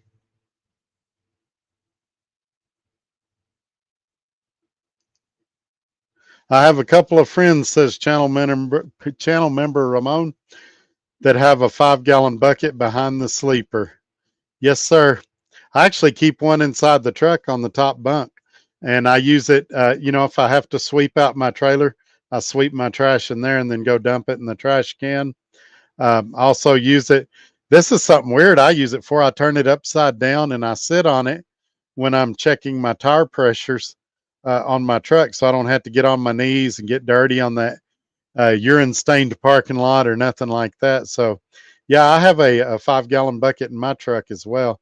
Also, if I'm doing a repair like changing a mud flap on a trailer or something, I'll put all the little nuts and bolts in the bucket sometimes, or sometimes I'll take like a bowl or something out there and put them in there. Just things like that. But I'll sit on the bucket. There's a lot of other uses besides what some guys use it for. But in a bad enough situation, I would use it for that too. Hey, Todd can't deliver till 9 p.m. tonight, Russell Freight Services. Well, we'll try to keep you entertained till then. I don't know if we got 2.5 more hours in us, but we'll try. Right now, the comments are going strong. We still got a decent crowd in here, so you never know. If your friend is a flatbedder and has a couple of years of flatbed experience, tell him to call PTI. They have large cars. A friend of mine works there and loves it. I'll let him know, and sometimes he comes in the chat here, but I'll let him know, see what he says. I think he found a new company. He did a video today saying he was in the truck and he was going to announce in a few days where he's at. But if he starts grumbling that he doesn't like it over there, I'll tell him about PTI. I just don't have a lot of knowledge about flatbed, so I'm afraid to recommend or downplay any company that's flatbed because I'm not an expert on flatbed. I've done it a couple of times in my life. I worked a few months for a company before they went under that we hauled. It was more of like a hot shot job.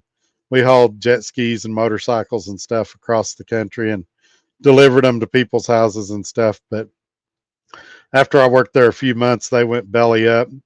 And so that was a short-lived deal. Robbie Ross says, Shane, I fueled in Oklahoma earlier today. Pump price was $5.04. My discounted price was $1.80. So see, there's a great example. A good friend and channel member, Robbie Ross, with that comment, saved $1.24 a gallon off a pump price. And he got triple points if he went to the truck stop. I think he did. And he got his free drink refill. And he can get up to 2 showers a day there. So he gets it. And he's saving a crap ton of money. If he bought 150 gallons and saved $1.20 a gallon,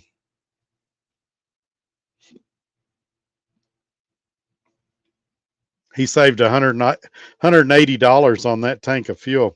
He does that twice a week. He's saving $360. So, yeah, good on him. People think, oh, it's not worth the extra headache. You mean you won't pull a different card out of your wallet for $180? I will. Robbie Ross will. And it's the pennies that add up to dollars. Midlife says in Denver at Sap Brothers, you have to show a CDL to reserve a shower. Homeless problem. Yeah, that's crazy. For me, if I owned the truck stop, I wouldn't care who it was as long as they could pay for the shower.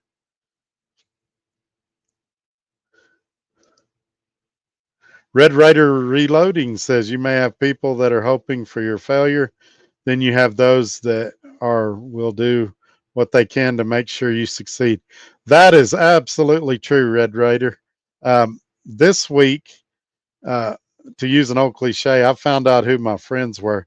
There's some of you that have stepped up, and I mean to the point that you were willing to risk everything on me. And then there was people I thought I could count on that turned their back on me.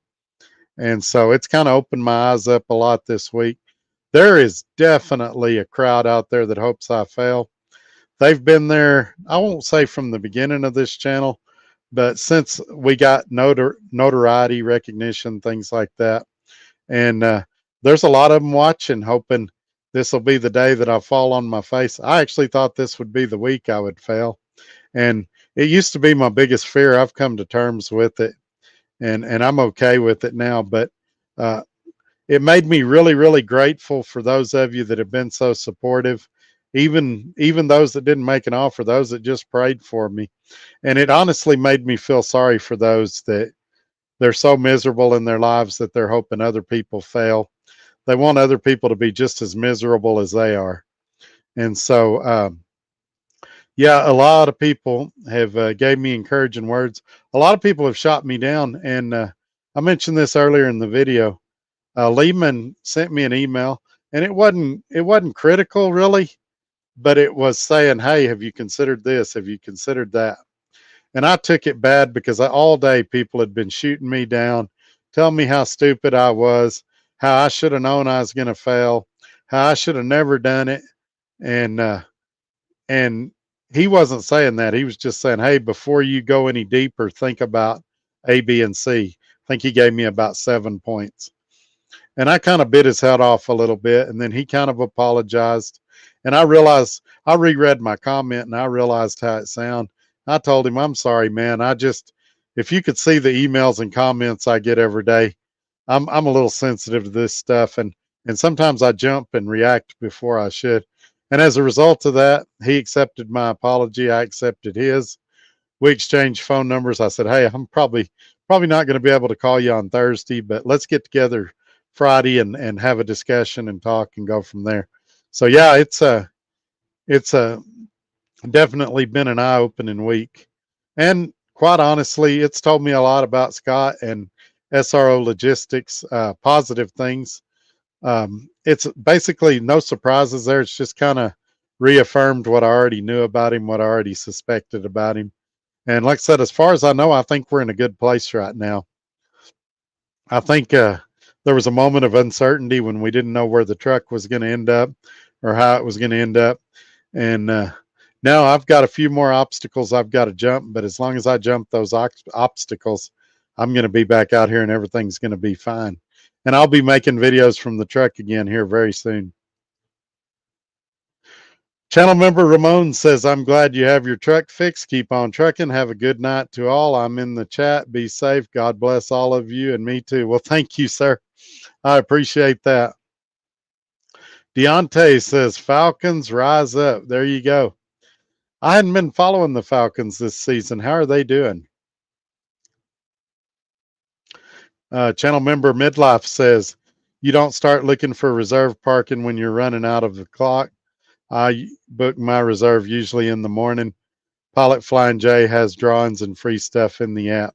Yeah, I don't stop at a lot of Pilot Flying J's just because we use the NASTIC fuel card with the company, and it doesn't ever have Pilot Flying J on there. I say never. Sometimes it will, but it's pretty rare. Sometimes it'll be like uh, well, one of those where they sell Pilot Flying J fuel, but the truck stop is a different brand name. And then my ES Advantage never goes to Pilot Flying J. But the problem is you hate to buy a spot before you get there because you may end up not needing it. You may get there and there's some free parking spots. Something weird's going on that night. Or you may get stuck behind an accident and you may not be able to make it there because of hours or something like that. And there's no refunds, so you hate to book one before you get there. But I've booked some in the past. If I like the one in Tracy, I think it's Tracy, California, I'll book that one way in advance because it fills up quick. And if I know I'm parking there that night and I can't deliver till the next morning, sometimes I'll go ahead and book one there. But generally speaking, I hate to do it because I'm always afraid that I'll get there and there'll be some free ones available or something like that. Red Raider Reloading says, "Go Rangers." Yes, sir. I've got some family members, my dad and sister, that are extremely excited about the Rangers.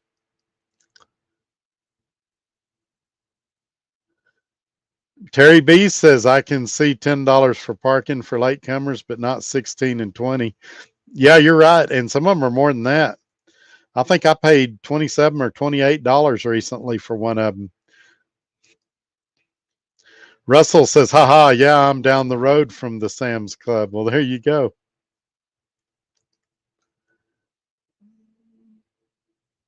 Ramon says the 5 gallon is full of water to take a shower behind the truck. That's something I've never done, and quite honestly, I've never even thought about doing. Uh, Sometimes I'll have to buy a shower just because where I'm at or something, and it's an expense I hate to incur because they give them away free if you buy fuel. But I mean, at least once a month, it seems like I have to buy a shower somewhere. Steve says, great to hear that you're not going to lose your truck. Hope the car sells quickly so you can have a good emergency fund. Me too. I've got two people on the hook for it right now and two dealerships on the hook. So, first one with money wins.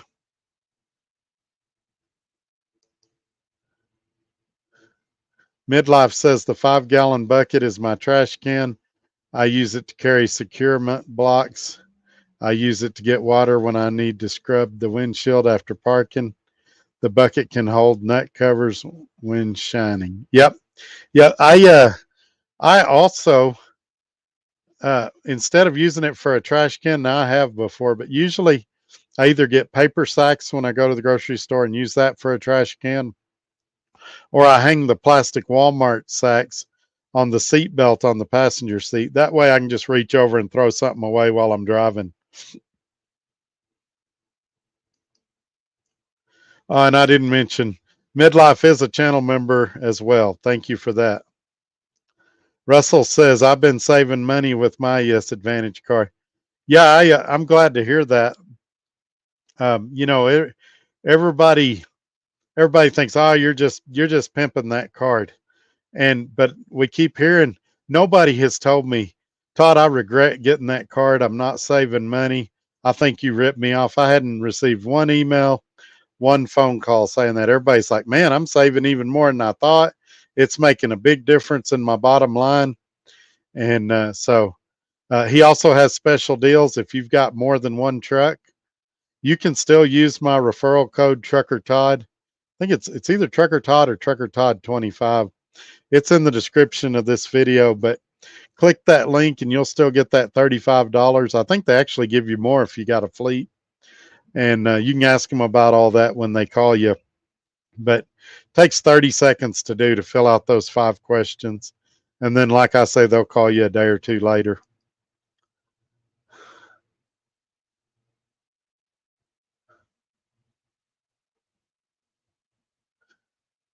Channel member Robbie Ross says, hey, Todd, do you think every time you mention the worms that they are getting under your skin, I wouldn't give the losers the time of day? I get it, man. And no, they're not under my skin. But what happens, though, is I'll have a nice guy like you or Lehman or Tim Back or John Toohey or even Midlife. And I don't know that he's done it yet. They'll call me with suggestions, ideas, and they're great suggestions, great ideas. But after you've been getting beat down all day, it makes you defensive, and you're like, yeah, here's what I think about that. And I've got to guard against that. It's not that they're getting against under my skin. It's just like you get 7 or 8 negative comments a day, and you feel like, oh, the 9th one must be negative too. I better defend myself. And so yeah,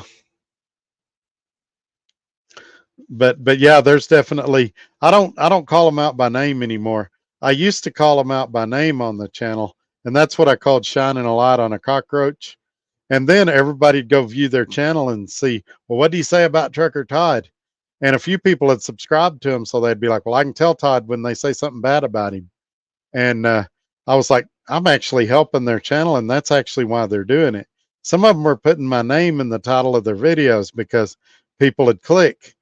Trucker Todd's a wife beater. Let me check and see who he beat.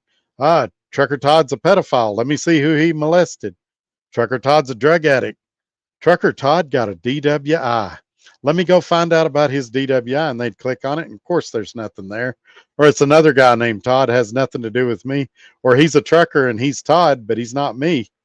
I mean, it's just, or they'd show Trucker Todd's accident is actually a search deal on YouTube, I found out today. And half the accidents they show aren't mine. It's not even my truck they're showing.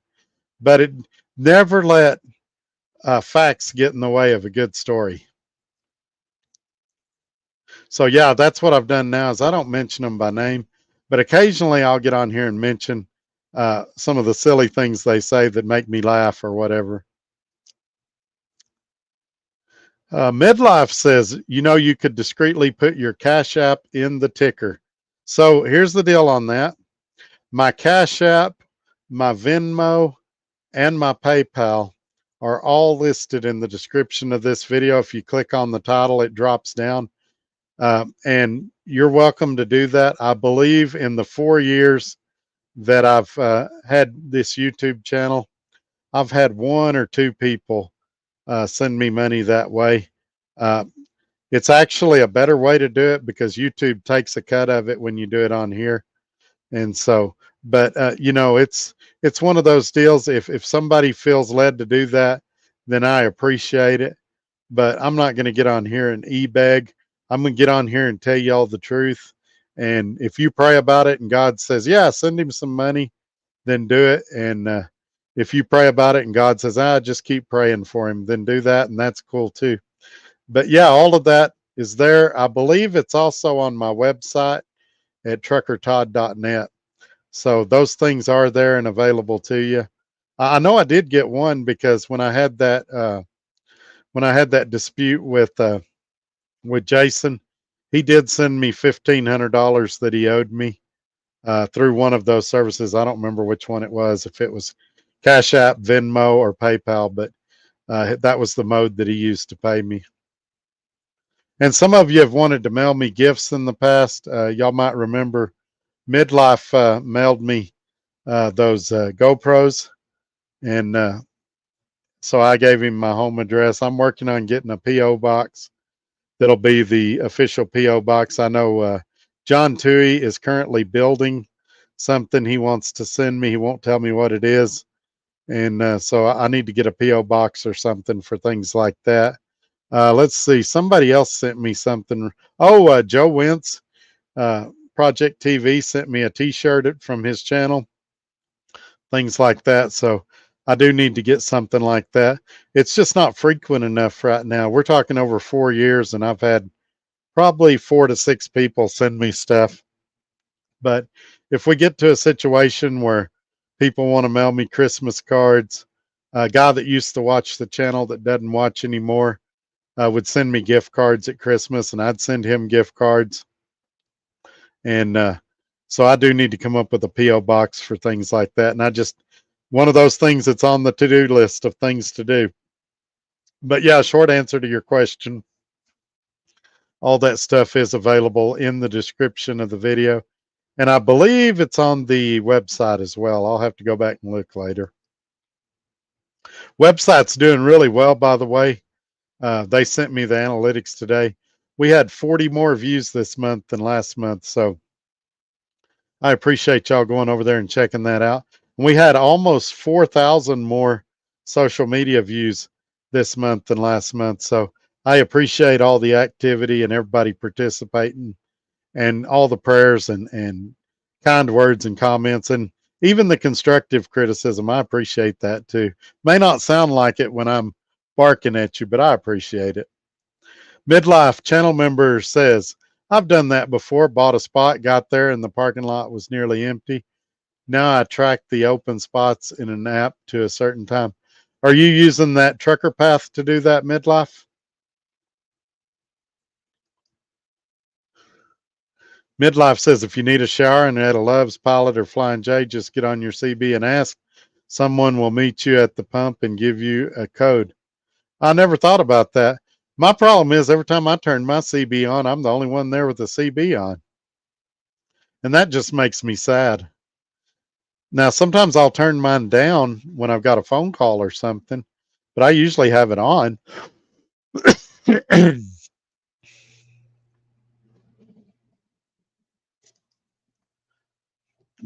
Bobby says, I've never understood why people want to see someone fail. 90% of all of us can't make it with no money. Facts. Yeah, I get it a little bit. Same reason people watch soap operas. There's a certain group of people, and I'm not criticizing them. but they like drama, they like chaos, they like turmoil. I'll give you an example. If I put out a video tomorrow that me and Scott had an argument and I felt like he was screwing me over, it'd be my number one video of the month. Or if I put out a video that he ripped me off on my paycheck. But if I put out a video tomorrow and I say, hey, this is the best place I've ever worked, I love it here, I'm happy, I won't get but maybe a dozen congratulations.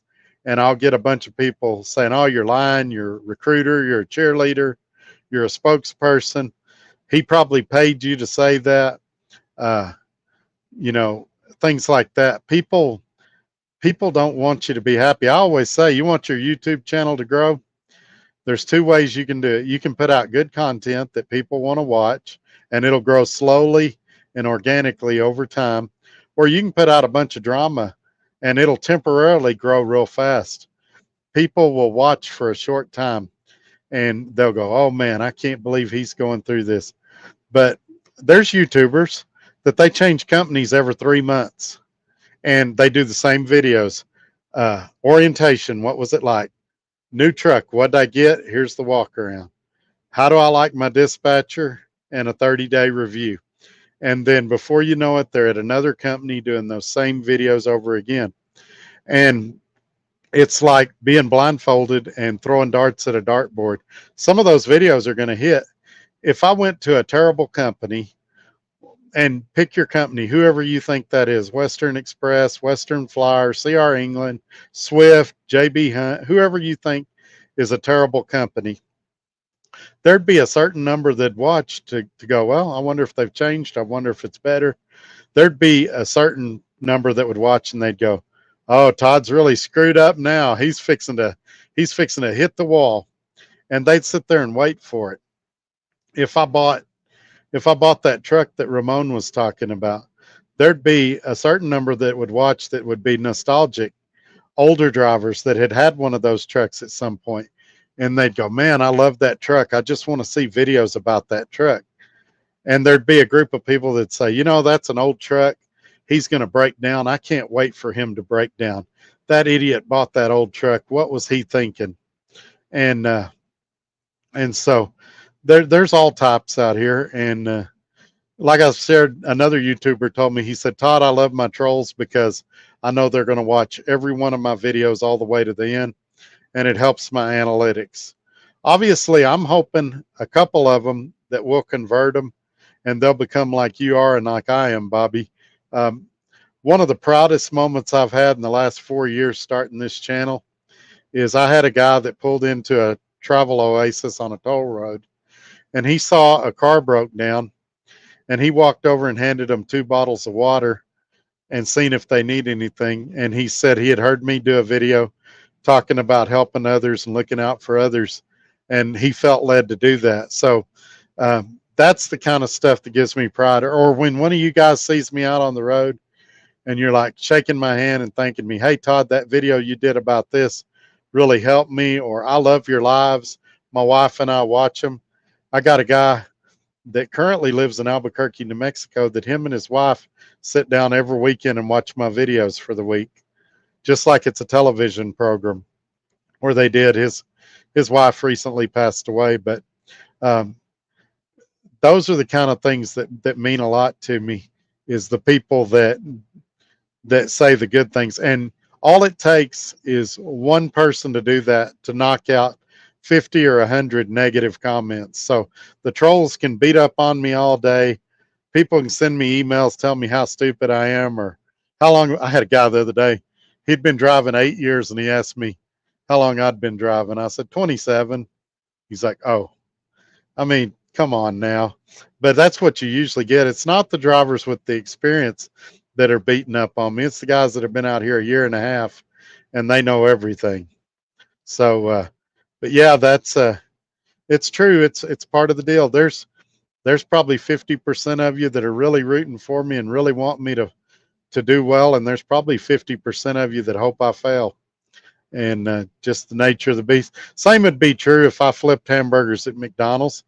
There'd be part of the crew that wanted me to get promoted and do well, and part of the crew would go, oh, he's a butt kisser, or This idiot doesn't know anything. I can't believe they're promoting him.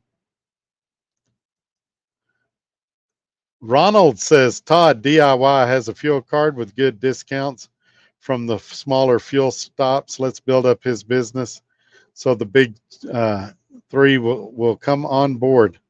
I'll certainly look at it. I've had several people tell me about it. And what I would say about that is I recommend getting as many fuel cards as you can. And as a part of your pre-trip, compare all of them for the day.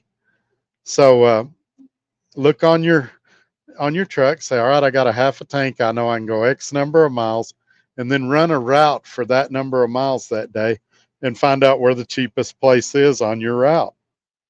And one day it might be DIY, one day it might be ES Advantage, the next day it might be Mudflap, the next day it might be your company fuel card.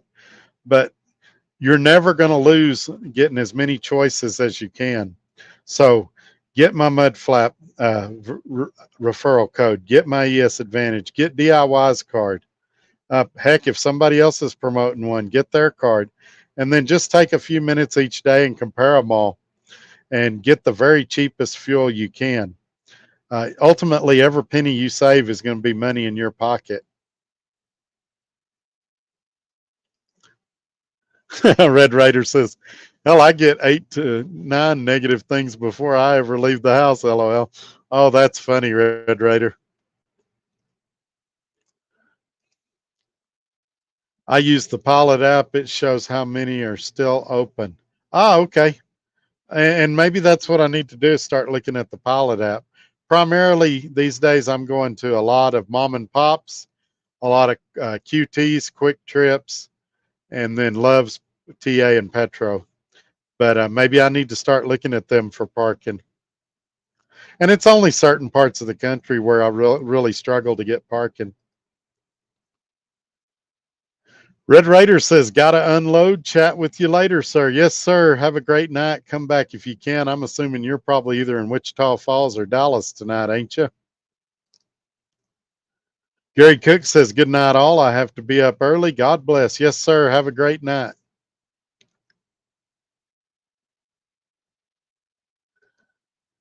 Midlife says, plan your fuel stops ahead of time each day when planning the route. Check all your fuel apps. Yep, that's what I recommend. And people go, well, it takes too much time. But what if you do like the driver was talking about a minute ago and you pull in somewhere and you save $180 on a tank of fuel? It's worth it. Would you do 5 minutes worth of work for $180? I think most of us would. So that's what you got to do. That's part of being a business owner is minimizing your cost and maximizing your revenue. And I'm definitely not opposed to DIY Semi's fuel card or anybody else's. If you can have 10 or 12 fuel cards, you know you're going to get the best price every day.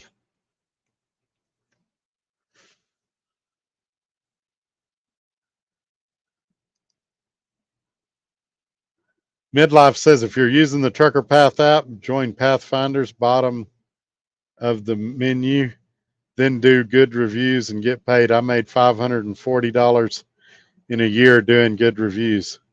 All right, I'll have to look into that. I didn't know anything about it.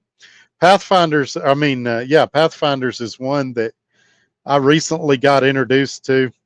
I was going across, Wyoming, and wasn't paying attention to my log, and I was talking to Tim back on the phone, and I said, man, I got 45 minutes to find parking, and I wasn't thinking ahead today. I didn't plan to get this far. I made it a lot further than I thought I was going to. And I said, my GPS ain't showing any parking of any kind for like the next 75 miles. And he said, well, let me look on Trucker Path. And he looked on Trucker Path and he found me an abandoned bar that was 8 miles up the road that had truck parking. And I pulled in there. There was 2 or 3 other trucks parked there. Spent the night there. Had no problems. The parking lot was okay. Nobody messed with me. And so I wouldn't have known that was there if it wasn't for Trucker Path. So since that day, I downloaded the app.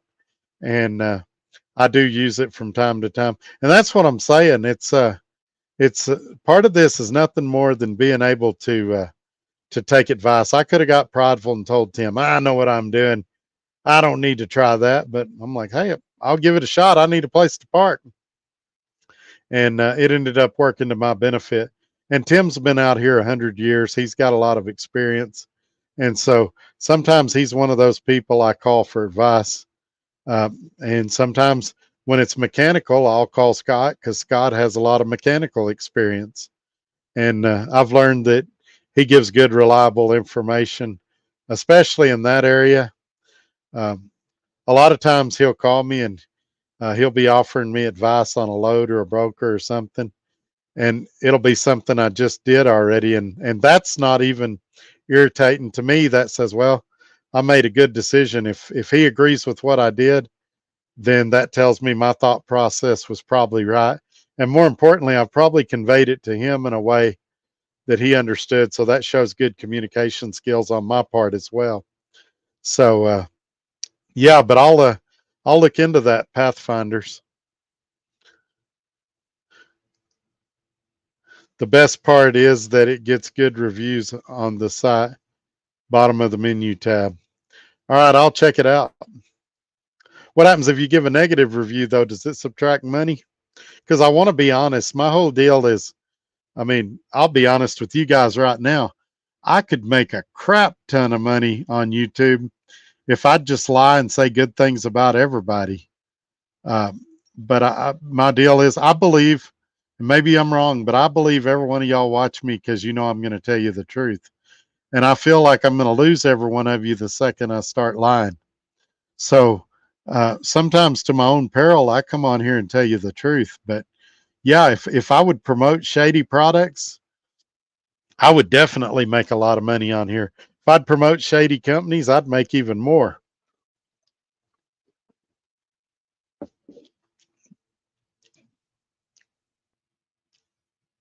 I can't tell you how many people email me a week offering to fiddle with my YouTube analytics, and you can buy bot subscribers to make your channel look bigger than it is.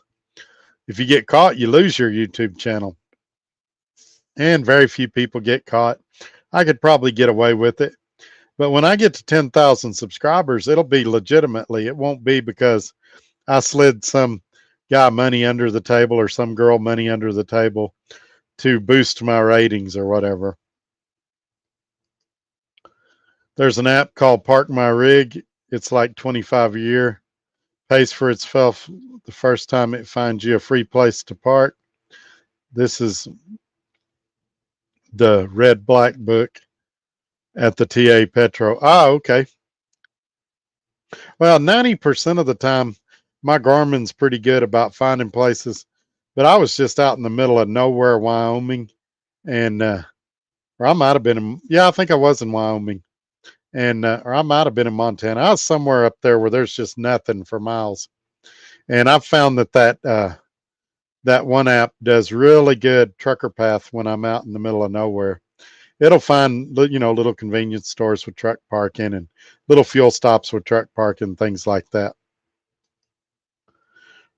Channel member Robbie Ross says, got a set of steer tires up in Egan, paid $467 each, Michelin. Man, that is great. I paid almost double for the last set I got, and I got them with the company you're at now. So I don't know, maybe they got a better tire discount at that company, or maybe tire prices have come down. I don't know. I hadn't bought a steer tire in a long time. Channel member Robbie Ross says, got a front end alignment at an outside shop in Lancaster for $150 today. That's not bad. Not bad at all. But I would recommend next time you do one, do a 3-axle alignment. Those are a lot better. I used to do like you and do the front axle trying to save money. But you really want to do a 3-axle alignment.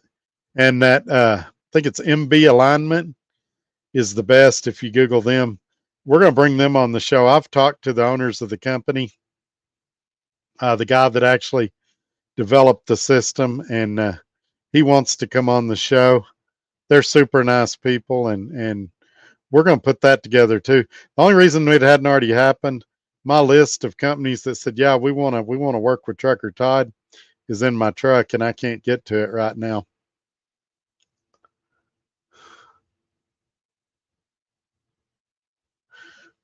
Okay, I misunderstood midlife. He wasn't trying to say menu. He says not the menu tab, the me tab. Yes, I give honest reviews. Not always good. Wow, that's great if you could tell the truth and still make $5.40 a year. Heck, that's $10 a week for leaving a review. And it's a good resource if you're not sure about a place. You can go on there and read what others have said. Channel member Midlife says the Park My Rig is going to find the same type that Trucker Path does, but the Park My Rig has things like malls that have abandoned stores, end of the road, and going out of business restaurants. Ah, okay. So it just is a kind of a broader selection. Oh, well, you're good then. Robbie Ross says, a channel member, by the way, says they told me I didn't need it. So they checked it and said all you needed was the front end. Well, that's great then.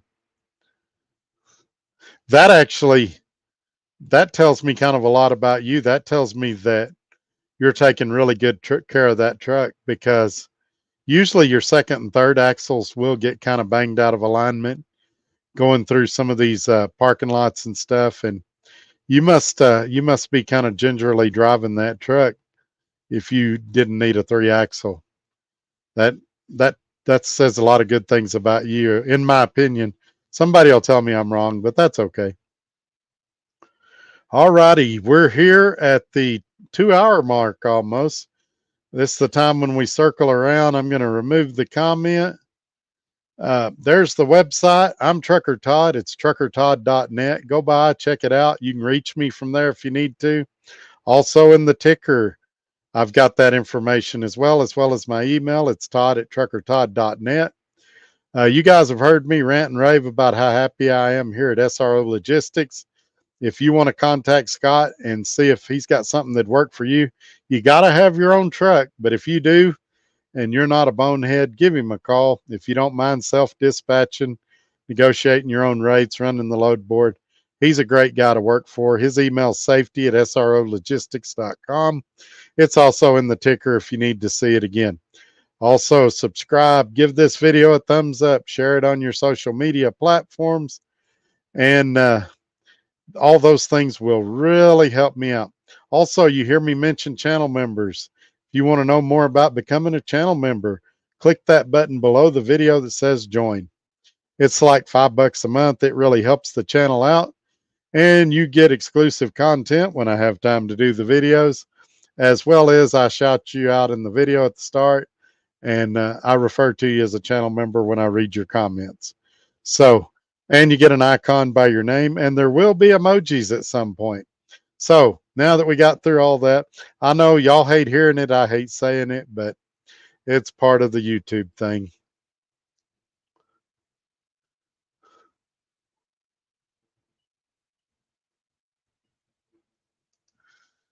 Ronald says, Todd, sell your truck and buy some land and start a Todd truck stop business with multiple stops. Well, there's a couple of problems with that. The first problem being I've totally wrecked my credit the last 6 months.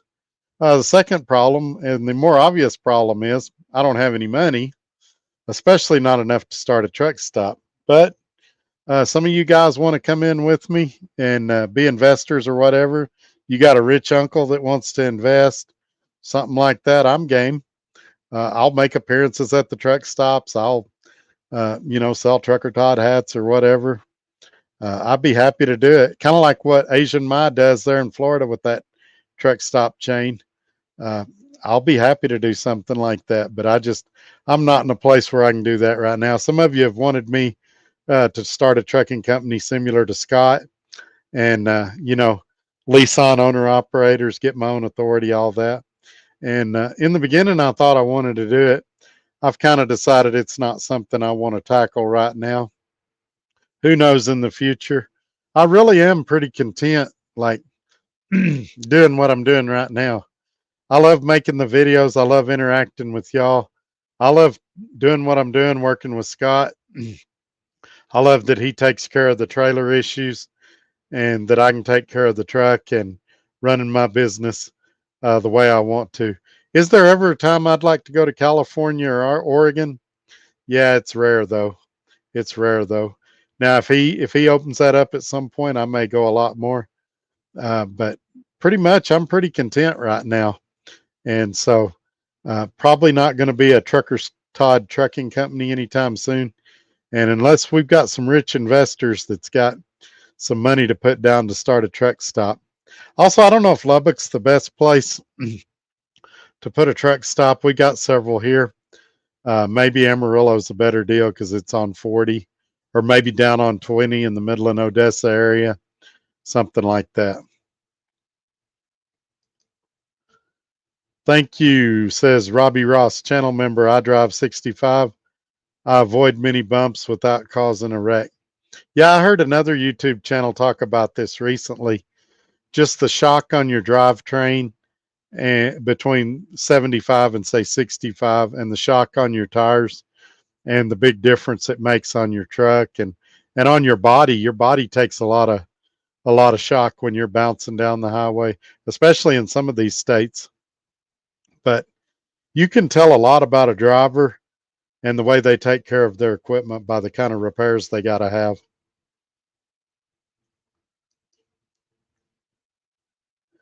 Ronald says, being from the great big state of Texas, get a hold of the creators of Buc-ee's fuel centers and get them to understand trucking is a gold mine. Yeah, I guess I could talk about Buc-ee's. I've never done that on here. I'm going to remove that so everybody can see the website while you're talking comment or typing comments. Buc-ee's has enormous parking lots and it's an enormous facility, but they don't allow trucks there. And as a result of that, I know a lot of truck drivers that won't even shop there when they're going on a trip in their personal vehicles. I'm not sure Buc-ee's realizes how much additional business they could have if they were more trucker friendly. They could section off 25% of their parking lot for truck drivers or something like that. They even have, there's one of them I passed by the other day. They had parking available on the side of the street. It was like a side road that trucks could have parked on and went in there and shopped and left. You know, they could put signs out there, 2-hour parking only or something like that. And they would, that way they could say we're trucker friendly. And they had big no parking signs there. And it just makes no sense. They'll allow, now if you're in an RV, fine, pull on in. But what is it, or if you're a fuel tanker and you're filling up their gas tanks, fine, come on in. But if you're an over-the-road truck driver, you better not go in there. And it's a real shame. And I get why they do it. Drivers trash parking lots and all of that. But I mean, there's ways you deal with that too. You put up cameras and you see somebody trashing the parking lot or doing something questionable, just tell them they're not welcome back. Channel member Midlife says, my truck is governed at 70. I usually set the cruise at 65 or 2 below the speed limits. Yeah, that's not a bad idea. And some of you newer guys might be asking, why does he set his speed 2 below the speed limits? It's because it keeps him from blocking traffic. People get around him. He's not ever going to be tailgating doing that. And so he's not having to get on his brakes as much. So it's actually a wise idea. And it's really a safe idea. He's not impeding traffic because he's close enough to the speed limit. And so I've watched enough of Midlife's videos to know that he's definitely a professional and that he takes a lot of pride in his work and tries to do a good job out here. So I believe that statement completely, that even though his truck's governed at 70, he still sets his cruise at 65 because he's trying to help his company out. He really likes his company, which is Cheeseman, and sometimes he'll do 2 below the speed limit too. So that sounds like a good strategy and plan as well. And he's doing that as a company driver. Now he could do hammer down because he's a company driver and he's not paying for the fuel. but he's being a good driver and thinking about his company in the equation. He knows how small the profit margins are right now, and he's trying to do everything he can to help his company out. Daniel says, mega hole, boys. I'm headed home. Well, congratulations. Enjoy your home time. I'm assuming you'll be there for the weekend. Channel member Robbie Ross says, Buc-ee's won't even allow bobtail. I did not know that, but that makes it even worse. You've got these enormous parking lots, and I get it. Maybe you don't want trailers in there because they park up close and it takes away parking from your RVers and your regulars. But man, if you won't even allow a bobtail in there, it seems silly to me. I guess they could charge us $20 or $25 like everybody else does. Midlife says Buc-ee's has figured out that trucks stay 10 to 15 hours. The rigs are hard on the pavement. Well, I'm sure that's true too, but I bet if they were to put a few diesel pumps there, that truckers would also buy a lot more diesels than those RVs and cars would. And they'd probably spend a lot more money in the stores than the average tourist was. So, I mean, where's a driver going to get his flip-flops and, his beach shirt and all that stuff? Sorry, I'm starting to lose my voice. We're getting to that time of night.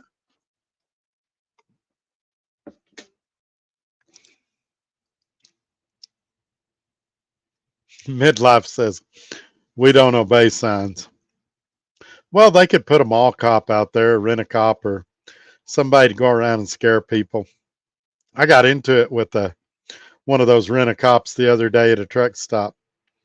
I had parked, and what I was doing, it was on a video day. I shut my curtains, I set up my laptop, and there's quite a bit to it. It usually takes me 15, 20 minutes anyway. And then I usually go inside and get the receipt and stick it in the window. He comes out, beats on my truck real hard, which was the first big mistake he made. And then he's like, hey, driver, did you pay for a parking spot? I said, yeah, I sure did. And he said, well, I don't see your receipt. I said, I just got here. I said, I'm getting ready to go in and get the receipt. He says, well, can you show me on your app or show me the email? So I said, well, can't you look it up? I had to put in my plate number. I had to put in my truck number, a description of my truck. He said, no, I need to see your receipt. So I pull it up on the app and I show it to him. And then he gives me an attitude. He's like, well, you need to stop what you're doing right now and go in and get that receipt. I said, you need to get out of here. I said, you need to leave me alone. I said, I've showed you my receipt. And I said, my next phone call, I'm fixing to call management and tell them you're harassing me or corporate. And we went back and forth a few minutes and he finally walked off. But I thought, man, what's the purpose? And I'm sure some of you will disagree with me. That's fine. What's the purpose of me filling out all that information, putting in my truck number, the color of my truck, the company I work for, my license plate number, my trailer number, all of that? Some of them even want to know the spot you're parked in if they're not going to look it up anyway. I mean, that particular day it was raining. I was kind of doing all that other stuff, waiting for the rain to die down a little bit. And he was rude from the second he walked up. And I'll tell you where it was. It was in Tulsa, Oklahoma at the Flying J. Butthole. No Fear says, hey, everyone. Midlife says, if I need the extra speed, I have it to get around trucks and get down the road. That's true, too. You've got that extra 2 to 5 miles an hour. If you're drag racing with a prime running 64, you can get around them quickly. Midlife says, Buc-ee's doesn't want trucks. It's their property. They want cars that turn over every hour. I'm sure that's true. And I agree with you. The capitalist in me says it's their company. They can do whatever they want. But the capitalist in me also says, yeah, they're missing a lot of business and a lot of revenue because a lot of off-duty truck drivers I know personally won't shop there in their off time in their four-wheeler because of of their anti-truck stance.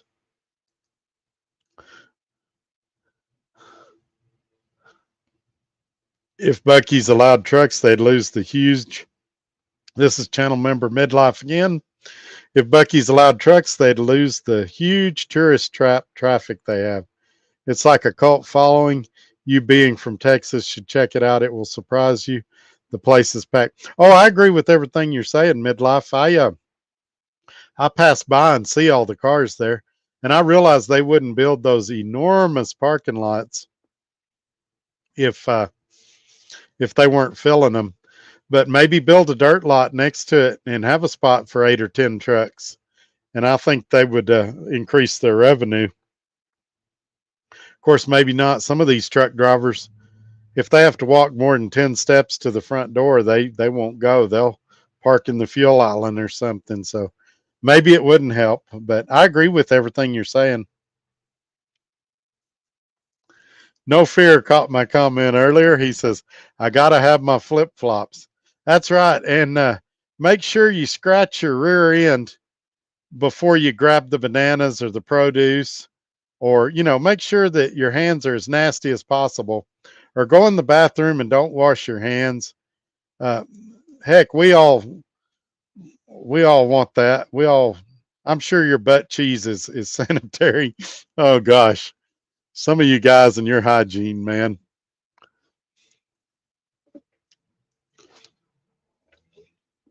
I had a guy tell me the other day that he tries to take a shower once a week. You and I know what tries mean. If he tries to take one once a week, he probably gets a couple a month. And I try to take one every day. Usually it works out to every other day, but it's never been a week or a month.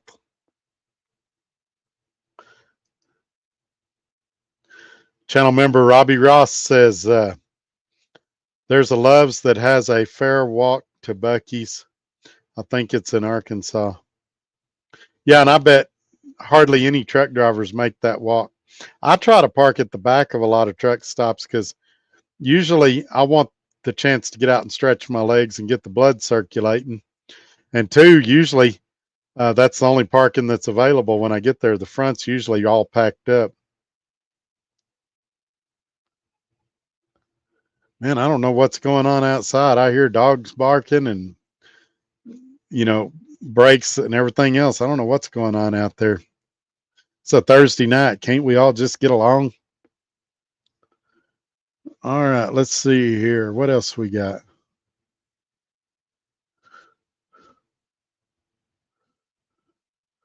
Ooh, I just had a viewer cash out me some money. I don't know if it's appropriate to announce them on here or not, but he makes, I think, the third person to ever send me money on those cash services. Thank you for that. If you want a shout out on here, text me and I'll give you a shout out, but I don't want to violate you if you don't want to be known, or if you're trying to do it private. But thank you for that very much. Those for those that don't know how YouTube works, depending on how you send money, I end up with about 70% of it when it's all said and done. And I get it on the 20th or 21st of each month. So any money you give me this month, all the donations, I'll get them on the 21st or 20th of next month. When you do Venmo, Cash App, PayPal, it comes instantly. And man, it comes at a really good time. I'm very tempted to say his name on here and thank him publicly, but I don't want to do it without his permission. And if he tells me later that I can, then I'll circle back around. He's also a channel member. He's been very supportive of the channel. So let me think about it for a minute and see if he says that it's okay to do it.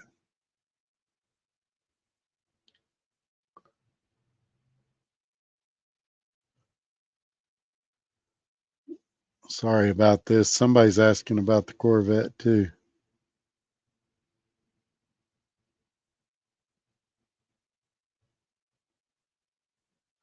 Oh, that guy's not real anyway. All right, I'm back into it. I don't know if I've got his. Hang on, I need to take care of this. Sorry, folks. It's on the other phone. Give me just a second.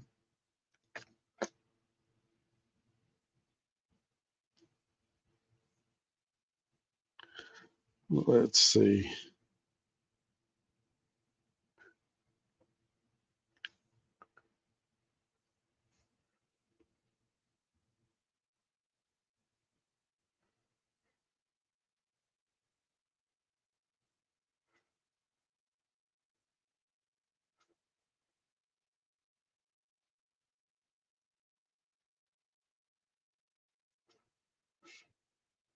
I'm not sure how to.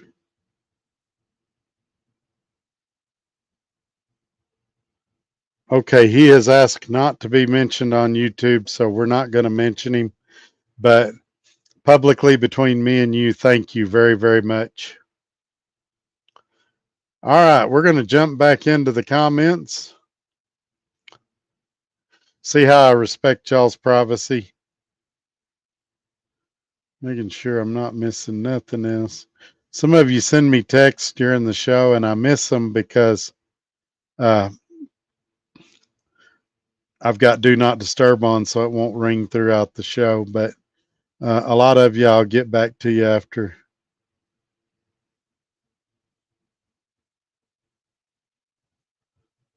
Okay, somebody said they think they got blocked on here.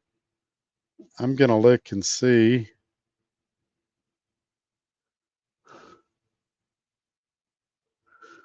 I don't know if anybody blocked you or not. Usually it'll tell me if somebody got blocked.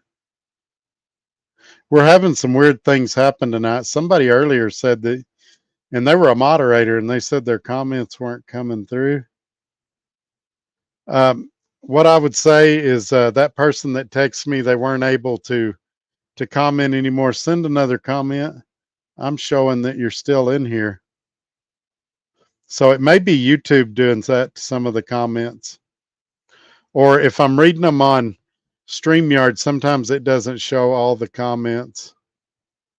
Maybe I need to start checking on here as well. I will try to keep up with that a little better.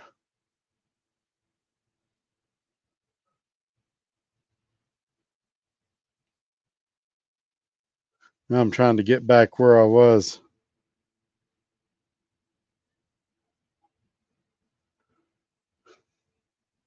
All right, I'm back where I was.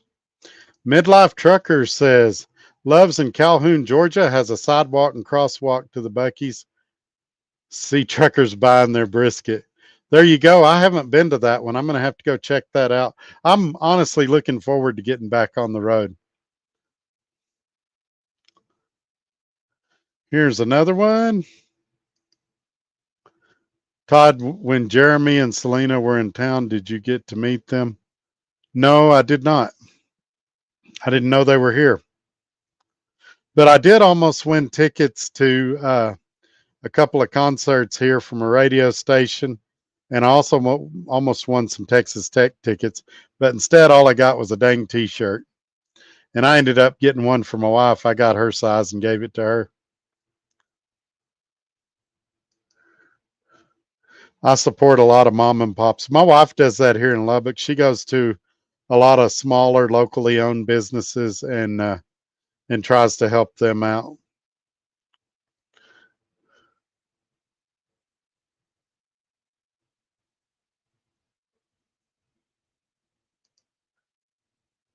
Oh, okay. Did he say something bad? I'm not showing that he's blocked on my side. They may have just timed him out for a few minutes.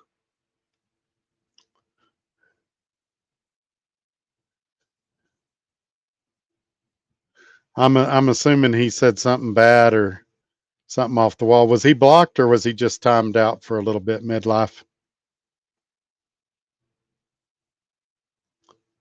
It's supposed to let me see the blocked comments though. I don't see where it was done at or what he said. I guess y'all got him before I could see it. I got some good moderators in here now. They're on the ball.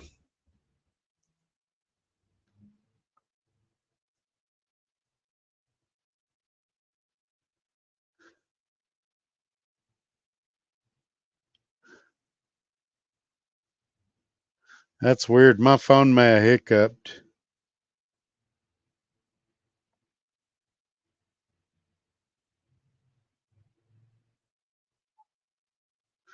Channel member Midlife and also moderator Midlife says, I haven't seen any blocked comments. I haven't blocked him. I hadn't either, but YouTube will do it too. If you say something that's a little on the edge, sometimes YouTube will kick it out. Sometimes if you don't say something on the edge, it'll take it the wrong way, especially on a monetized channel. So um, I'm not sure what he said that YouTube didn't like. If you do see a comment that does that, though, just try rephrasing it or saying it a different way, and maybe it'll get through. But I'm not seeing that anybody's been blocked lately. We did one earlier we timed him out for a little bit. I think they did it for 5 minutes, and I accidentally blocked Alaska earlier, and I've already apologized to him. So there are accidents made. We try not to hide anybody from the channel permanently. Even if you say something real off the wall, maybe you made a mistake, and after you thought about it, you regret saying it. But we've had a couple that we had to permanently do from the channel because I told y'all about the guy that he sent me probably 24 really bad emails, one right after another, threatening me, calling me everything but a white man. And so I blocked him permanently. And then he tried to send me a friend request on Facebook, like I wouldn't catch that. So, but for the most part, a 5 or 10 minute timeout takes care of most problems. And people can either rephrase their questions or take that 5 minutes to think about what they said. I buy my def at many mom and pops, usually $1.50 to $2 less than the big truck stop. Yeah, I think that's where the real gouging is taking place nowadays. They get you on the def because, I mean, there's not a lot of apps you can download to find out where the cheapest def is. And most people just get it, when they need it. What I try to do is the first time I see it cheap, say under $4 a gallon, I fill it up. And then every time I get fuel, I look. And if it's under $4 a gallon, I try to fill up again. Now, that doesn't always work. And you're only getting, like 12 or 15 gallons. But for the most part, I've been able to do that. Robbie Ross, channel member, says actually Egan Def was $2.67, filled the Def tank. Yeah, that's about the cheapest I've seen it lately. I think you made a wise decision there too.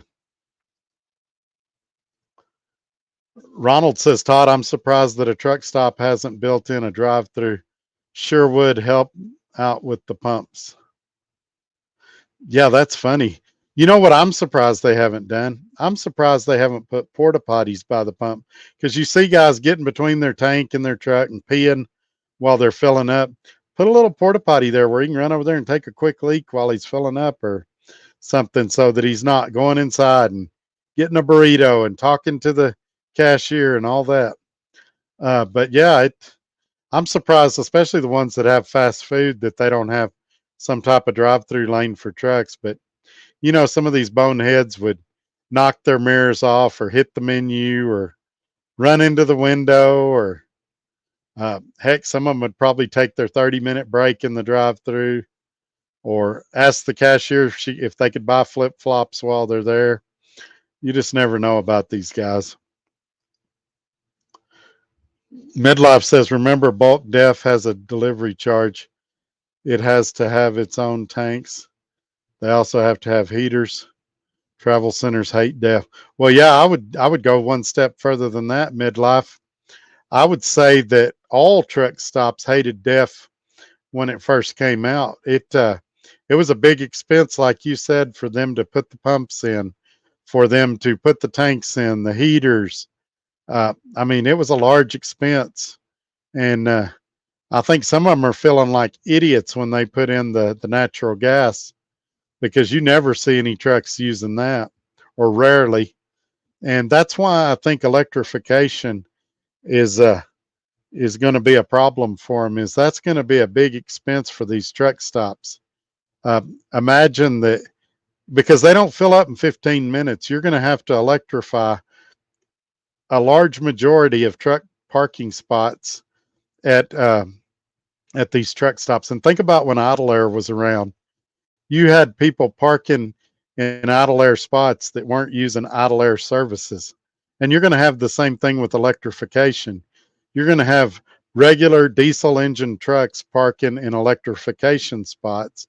And then you're going to have electrification guys showing up saying, hey, I need that spot. I need to charge my truck tonight. And the guy saying, well, I'm on my 10-hour break. I'm not moving. I just see a lot of conflict. And I don't know if you guys saw the news story. Tesla's having a little bit of financial problems right now. They're not selling as many EVs as they were. And for those that don't know, EVs are electric vehicles. So the head of Toyota was talking about electric vehicles may not be the savior that everybody thought it was. And some people are second guessing electric vehicles. The new Ford Lightning pickup, the all electric pickup, Ford has recalled all of those, and they've canceled dealer orders for this year. They don't know what's going to happen with that. They had some issues with quality control, and the trucks really don't have that great a range. I mean, what good's a pickup if you can only pull a trailer 18 miles or whatever? So they're not real practical. I guess they're an okay grocery go-getter or run your kids to school soccer mom vehicle, but they're not great for using a pickup for what a pickup was originally intended for. Speed Shifter says, hey, Todd. Hey, Speed Shifter. Good to see you again, my friend. Midlife channel member says, initially, many truck stops only put in a couple of def lanes. Yeah, and I fueled at one the other day. It only had 2 def lanes in the center. You still see a lot of the mom and pops that only have it in 1 or 2 lanes. And the reason is because of the cost. It was not cheap on them. It was also not cheap on them when a lot of the diesel tanks used to be above ground. The government came in, said the tank's got to be buried. It's got to be surrounded with this type of dirt and this type of rock. And a lot of the old filling stations went out of business. I mean, I remember them saying back in the day, it was like $40,000 or $50,000 to do the conversion. And they were like, we don't sell enough gas to make it worth it. We're just going to quit selling fuel. And of course, the big fuel chains, they support it because it wipes out competition, and because they can, the big filling stations can afford to do it, but the little mom and pop places, it killed them. Warren Buffett, so this Speed Shifter saying, Warren Buffett owns a majority stake in Pilot Flying J. He also owns the company automating these trucks. Yeah, I mean, Warren Buffett, despite what you think about his politics, I get why he does what he does. He's got one political party in his pocket, and they kind of give him a heads up about what to do. And he also owns a pretty big stake in the railroad, from what I understand. And so he's got the inside lane. I'm not saying he's doing anything illegal. Again, I'm not a lawyer, and I'm not saying he's doing anything wrong or immoral, but he's kind of got the inside lane in this race, and he's definitely got the upper hand, and he's definitely a smart guy. Whether I agree with him on his thoughts and beliefs or not, he's definitely a smart guy. Midlife channel member says there's one pilot that's working on it. 1 electric trucks will get in that area. Yeah, they'll get some, but they're going to have to be local P&D, which is pickup and delivery. I mean, the longest I've seen was a truck that would go 500 miles.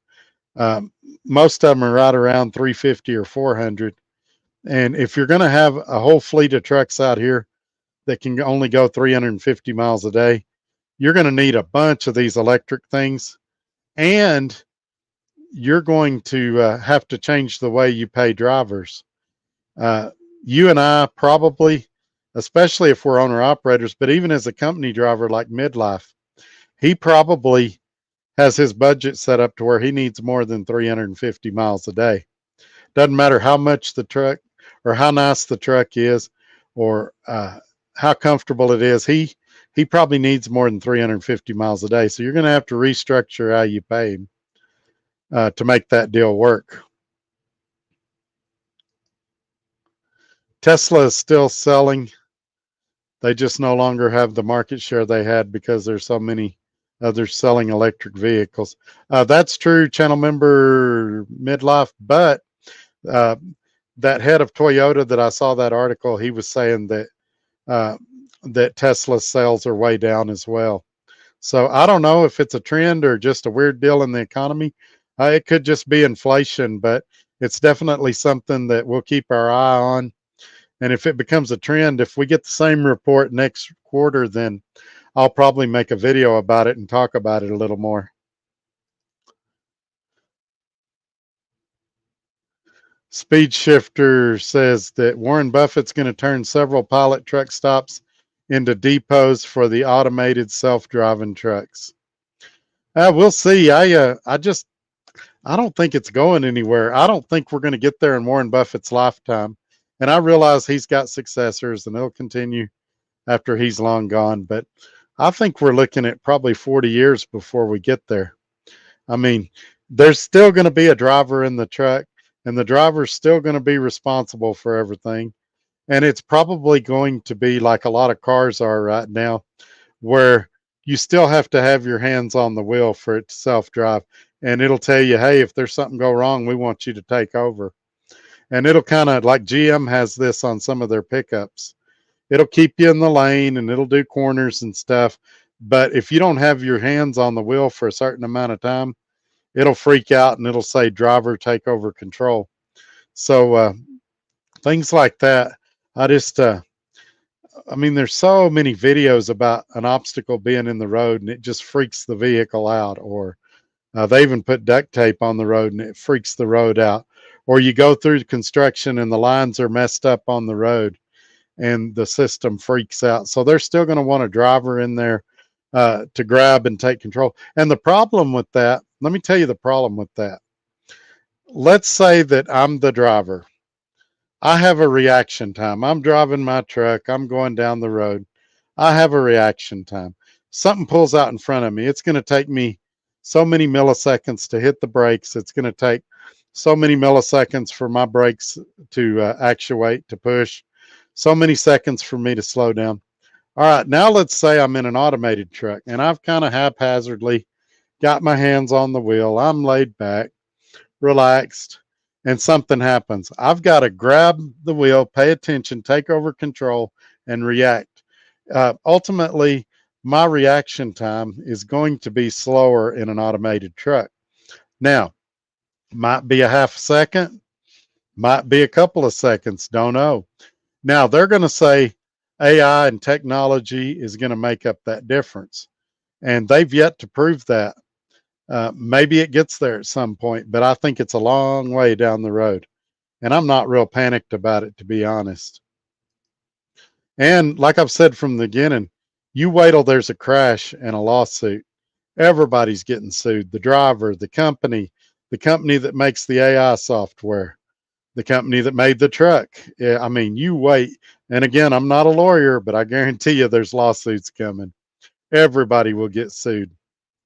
Need to buy land outside of every major city and make parking with a prepaid card for access no more than $5 a night.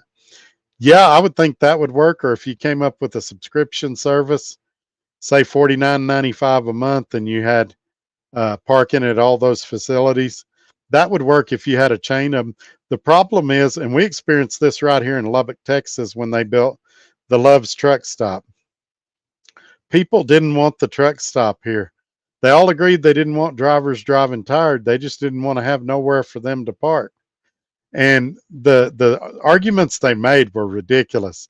It was like they were watching, Smokey and the Bandit from the 70s. Oh, there's going to be lot lizards, and there's going to be drugs, and there's going to be people honking their air horn, and there's going to be pollution. People didn't know what they were talking about. They didn't know about APUs. They didn't know how scarce lot lizards are now. Even when I started in '96, they were everywhere, and they were a nuisance. It was hard to sleep at night because they would knock on your truck.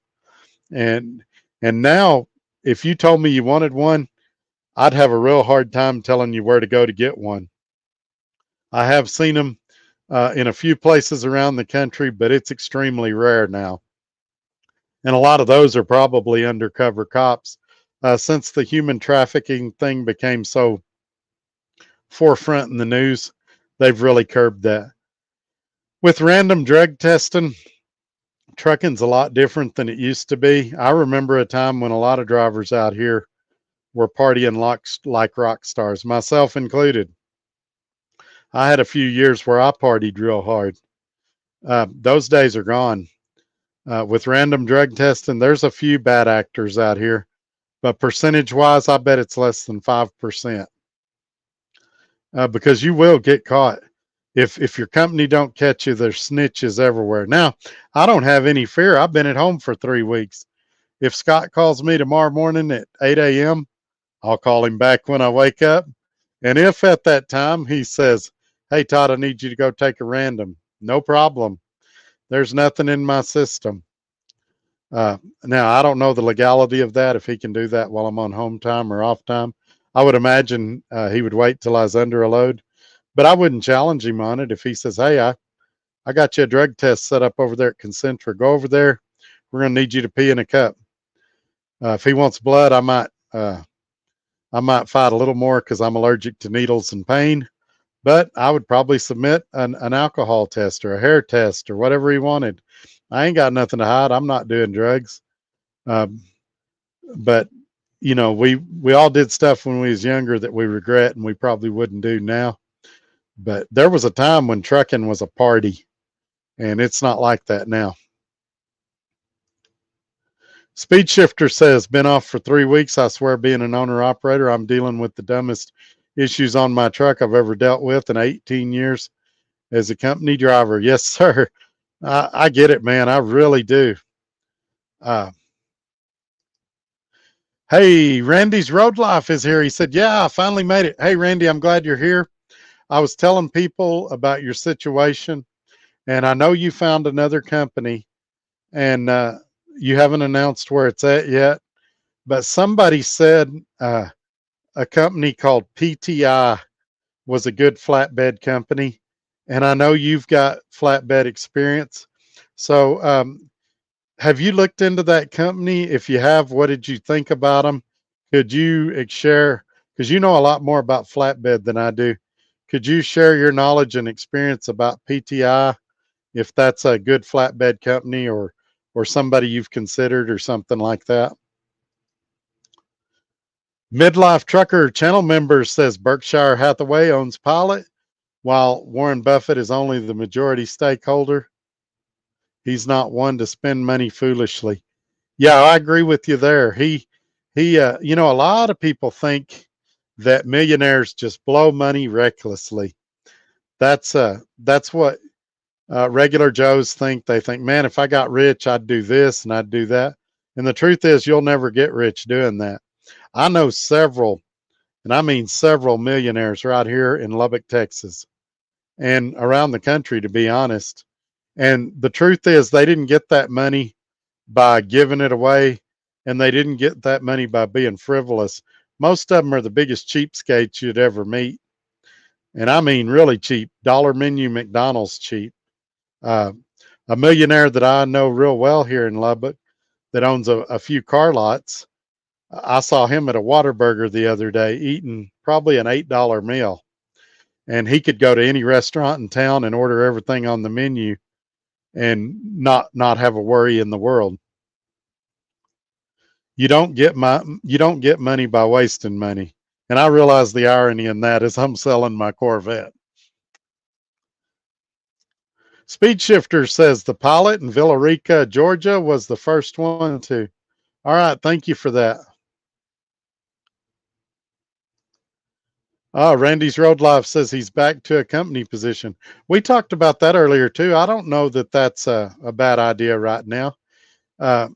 He kind of went through some financial stress in this market, and that gives you a chance to build your funds back up, get caught back up on some bills. I don't think there's any shame in doing that. That's a wise decision.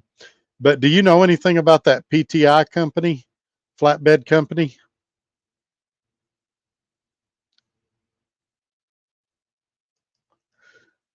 Speed Shifter says close of some of the lots for self-driving trucks. Yeah, for sure. And channel member Midlife says electric trucks will initially charge at terminals or other company facilities. We're a long way from electric trucks becoming the majority, but they'll start showing up at more companies. I think so. I think I shared for a little over 3 years when I was at Swift. I was on what they called the Texas Shuttle. They don't have it per se anymore. They have something similar. They call it a different name now. But I ran out 300 and something miles, swap trucks, and ran back 300 and something miles. I could see it working in a situation like that. I'd run out 300 and something miles, put it on a charger, hop in another truck that had been charging, run it back to 300 and something miles. I could see it working in a situation like that as long as every driver remembered to plug it in and did what they were supposed to do. But in an over the road application where I'm running 600 to 700 miles a day, I think we're many, many years away from that. It's just, and a truly self driving truck with no driver in the cab, I think that's decades away. There's always going to, or not always, for many years to come, there's still going to be somebody in the truck.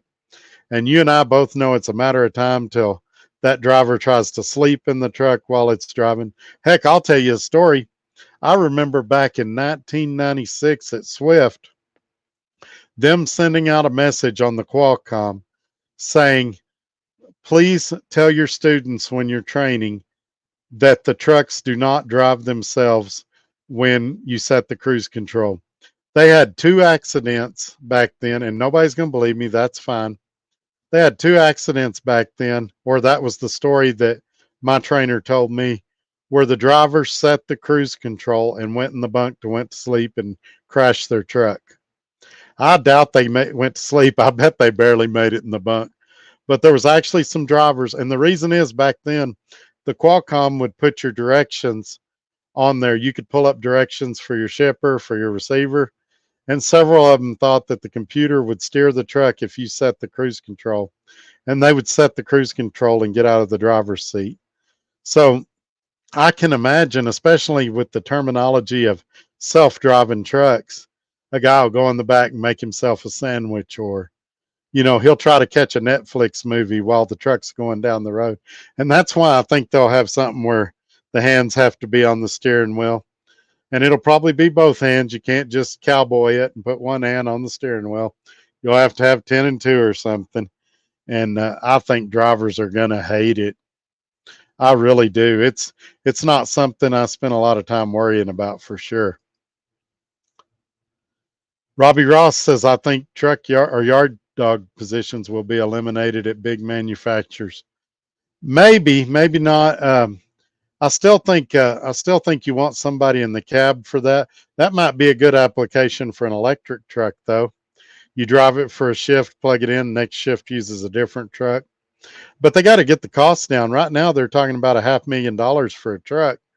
And I don't think companies are willing to spend that kind of money for a truck.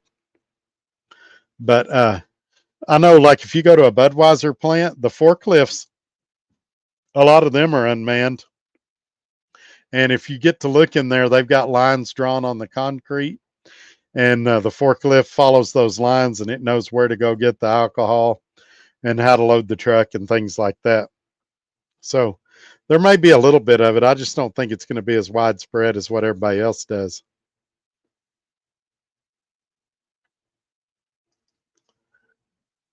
Just Stokin says autonomous banned in California after Circle, like Uber, ran over a pedestrian, then backed up. Yeah. And like I said, the more we have stories of stuff like that, the less people are going to go, oh, that's cool.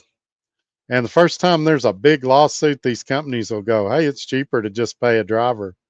I'd rather give a driver 80 to 100,000 a year than I had pay these lawsuits and risk my company going out of business. Speed Shifter says, in the end, I think it'll be up to insurance companies. Yeah, they're going to have some say in it, but another thing that's going to come up is just cost benefit analysis. In the end, if I spend 500,000 for an electric truck or an autonomous truck, do the savings outweigh the losses? And that's what it'll always come down to, the bottom line. Midlife channel member says Tesla cars went down from 466K second quarter to 433K third quarter. Tesla warned that it was coming because of upgrading plants. Yeah, that was part of it, but of course, and you may be right there, midlife. The part I saw was the Toyota guy talking it down, and of course, he's looking at it from a different perspective. He views Tesla as a competitor, so he wants to paint it in the negative light, and that's why I said the most negative light he can. So that's why I said let's see what next quarter looks like for Tesla, and then I may have something to make a video about. We'll see. Midlife channel member says, Todd, you should reach out to Truck Parking Club. Maybe they give you a couple of parking passes. It's pretty interesting. Yeah, if I can remember, let me take a picture of that so I remember. And I may give them a call tomorrow and just see what they say. Sorry, folks. I know it's real interesting when I do stuff like this. It's what I need to start doing when y'all put something on here I need to remember for later. I need to start snapping a picture of it so that I do remember. Channel member Midlife says again, San Bernardino County, where Ontario is, doesn't allow idling nor diesel APUs to run more than 5 hours. They've got the signs up, but I've done it and nobody ever messed with me. But like I said, it's not a problem for me now. I don't even go to California anymore. Well, now these guys, Randy's Road Life says, well, now these guys try to have multiple girlfriends and like to drive out of route a lot. I've known drivers to do that. Well, in my younger years, I was that guy, younger single days, but now I'm a good boy. I don't do none of that crazy stuff out here on the road. Randy's Road Life says he hasn't looked at PTI. Well, if you might write them down, and if you get in the need for a company again, if that company job doesn't work out, you might give them a look. He said the way I understood it, they have company and lease purchase. And like I said, I don't know anything about flatbed, but I knew that you had a lot more knowledge about those things. And you definitely got flatbed experience, so they'd love you. Midlife says, well, a channel member, by the way, says, what if I told you Warren Buffett drives a 2014 Cadillac XTS? He eats breakfast at McDonald's where he gets it free. Yeah, that's what I'm talking about. People think, oh, Warren Buffett, he's probably having, $500 meals every night. And not at all. The millionaires that I know personally, I mean, you would think they're broke. They're not wearing designer clothes and showing off. I've told this story before. The very first 4 cars I sold when I first started selling cars in John Chandler Ford in Amarillo, they're not there no more. Now I think it's called Tri-State Ford. This was back in 93, 94, before I became a truck driver. We were standing outside. I had just went through a sales class for 2 weeks. They had taught me how to sell. And these people showed up in a junky Jeep Wagoneer that looked like it had barely made it there. And all the veteran salesmen said, man, they're a waste of time. I'm not going out there. And even the people that was in the sales class with me, they're like, I'm not doing that one. That's a waste of time. They call them leads or ups. They said, I'm not taking that up. And they They said, you go out there, Todd. And I was thinking the same thing. I ain't gonna lie. I don't want to go out there. It's hot. They're not going to buy nothing. Their credit probably sucks. And finally, it was like, well, somebody better go out there or the sales manager is going to come out here and gripe us all out. So I said, all right, I'll go out there. I went out there. They said, we're looking at this Mustang, and it was a Mustang GT. We want it for our son. It had like 5,000 miles on it. It was like a brand new car. It was a demo. And for those that don't know what a demo was, back in those days, I don't know if they still do it. If you was a good salesman, they'd give you a car to drive, and when it got 3,000 miles on it or so, you'd bring it in, they'd give you another one. And you just had to keep it clean, and people would try to sell it, and they'd mark it down as a demo and things like that. So I went out there, and I showed them the car, and they said, we want to take it on a test drive. And I'd never been on a test drive. I was like, okay, it'll be good practice for me. So I took them on a test drive. And we got back, and they said, is Paul Harpole here? And he was the GM. And I was like, yeah, he's in there somewhere. And they said, we want to talk to him. Tell him whoever's here. And so I said, all right. I said, did I do something wrong? I thought I was in trouble. No, we want to talk to Paul. So I went back there and I got Paul. And Paul said, yeah, they're friends of mine. Bring them into my office. He said, you're going to get the sale, but bring them to my office. So I took them in his office, and they said good things about me. So Paul, minute later, I got a call over the intercom. Todd, come to my office. So I went back in his office. He said, Todd, take them out there. They also want to look at, I think it was a Suburban or something back then. It was it was a Lincoln Mark 8. And so he said, take them on a test drive, bring them back in here in my office. So I did. I brought them back. Well, come to find out, they told me on that second test drive, she was a lobbyist for the state of Texas, and he was like a big time lawyer. And they said they dressed that way and drove that old vehicle when they bought vehicles so that they wouldn't get treated special, or, people wouldn't kiss up to them. They wanted to be treated like normal people. They were loaded. They bought 2 cars from me that weekend, that Mustang and that Lincoln Mark 8. And they came back the next weekend and bought 2 more cars from me. I ended up being the lead salesman that month because I basically got a 4-car head start. And it was all over people that nobody wanted to go out and talk to.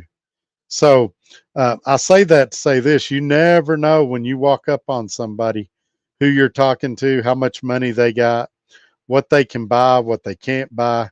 And I've had to keep that in mind with the Corvette. Customers that can't buy, we called them roaches. And I still, if I see somebody pull up wanting to look at the vet and they're dressed that way, in my mind, I'm going to think, they're a roach. They can't buy nothing. But you just never know. Around here, we got a lot of people that they don't use banks. I knew a guy in high school that he buried money in his yard in mason jars. He worked for the highway department, and he lived on a shoestring budget and saved tons of money. And he looked dirt poor, but he had more money than he knew what to do with. And so, same thing about these millionaires. They might live in a nice house and they might have a nice car in their garage, but they may drive like Warren Buffett does, they might drive a 9-year-old car around town so that you just think they're a regular guy. Randy's Road Life. I did find a company, a good flatbed company. Is very subjective. Some have new equipment and some have old rusty equipment, some by percentage and some by mileage. Yeah, that's why I didn't step off in that. I figured I'd just toss it to you and let you do what you wanted to with that information. I agree with NM here. Electric will go local and then hybrid will take over OTR. Now, I could see a hybrid system working if they could get the technology cheap enough that it wasn't a big jump from what it is now. Now, here's the deal. All of this stuff, I don't believe we need government influence. I believe the market will control these things. So when electric vehicles become the way to go, people will buy electric vehicles. You don't need government incentive. When hybrid becomes the way to go in trucking, you won't need to push it. Companies will say, hey, I want that hybrid vehicle. because it gets 20 miles a gallon. Uh, it charges the batteries going down the road. Uh, it's more reliable, whatever. But until it becomes better than what we currently have available, people aren't going to do it, in my opinion. Ronald says, Todd, the real crust issue is that after the financial boom truckers experience and the rest of the industry is still enjoying the fruits of our labor, these high costs are truly sickening. Our pay has died. Yeah, I agree with that. And I'll tell you something else that's bad. They've already trained us to where we're comfortable with $4 a gallon diesel. Now, if it goes to 375, we're all going to go, whoa, that's cheap. We got to get it. And that's not cheap. We need $2 a gallon diesel, but it's never going to be there again because in our mind, they've trained us that $4 a gallon is cheap and 450 is acceptable. No fear getting a good laugh tonight. Appreciate you being here, man.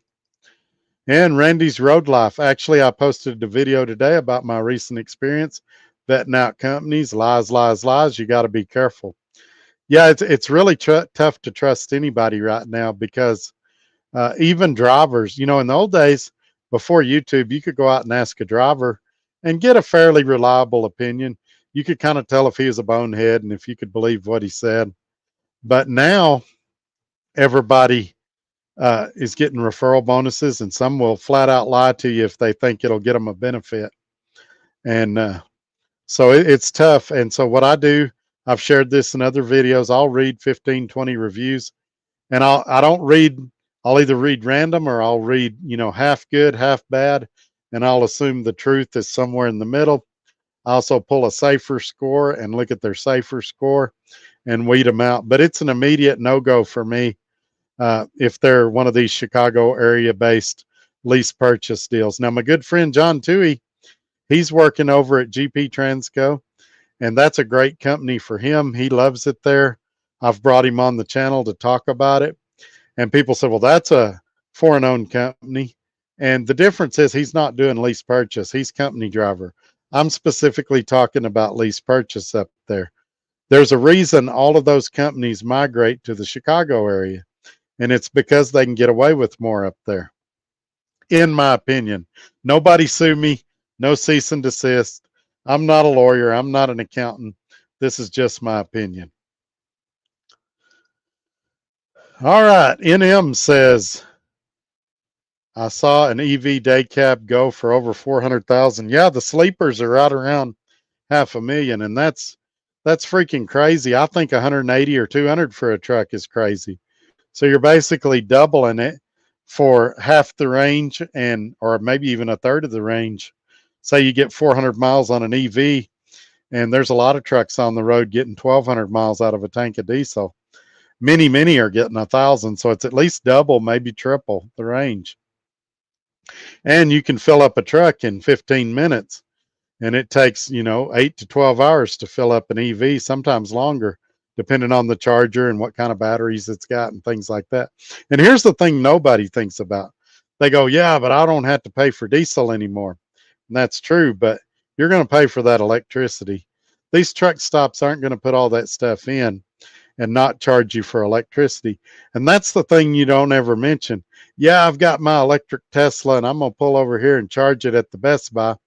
Well, what's it cost to charge it? You never hear anybody mention prices. Channel member Midlife says, here's the thing. There are lawsuits from drivers. Yeah, that's another one. This is going to be a big soup sandwich. Get ready.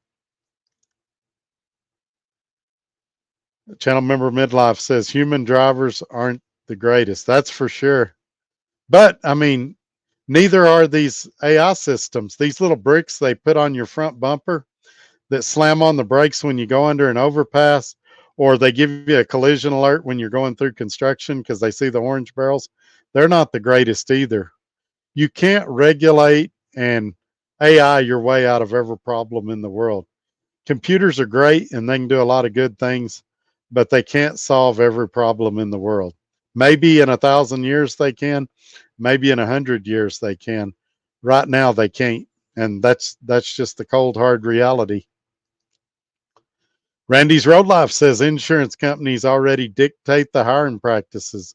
There's a lot of truth in that because they'll look at your driving record and say, you've done this, you've done that. We don't want to insure you. Or they cause the company to say, we don't want to hire you because of insurance regulations. Insurance companies are trying to push a lot of things, and they're going to get away with it until companies get some backbone and say, no, we're not doing that. I don't care if you want an inward facing camera. We're not doing that. I don't care if you want a forward facing camera. Now, I like what my company does at OATA. I do have a forward facing camera, but it's my camera. And even Scott can't get into it. Now, if Scott called me and said, hey, Todd, I had a customer call, or I had a driver call in today, said, you ran into his truck. Can you send me a video from 435 today? I'd like to look at it. Sure. I know I didn't hit nothing. I'll send it to him. My insurance, what they do though, if you have an accident, my deductible is $1,000. If I show them footage, they cut it to 500. They cut it in half. So I'm okay with that. That's the insurance company incentivizing me to give them video, but they're not saying I got to show them video. If I do something boneheaded, like forget to set my parking brake and run into the back of a truck, I can say, nope, I don't want to show the video. It's $1,000 deductible.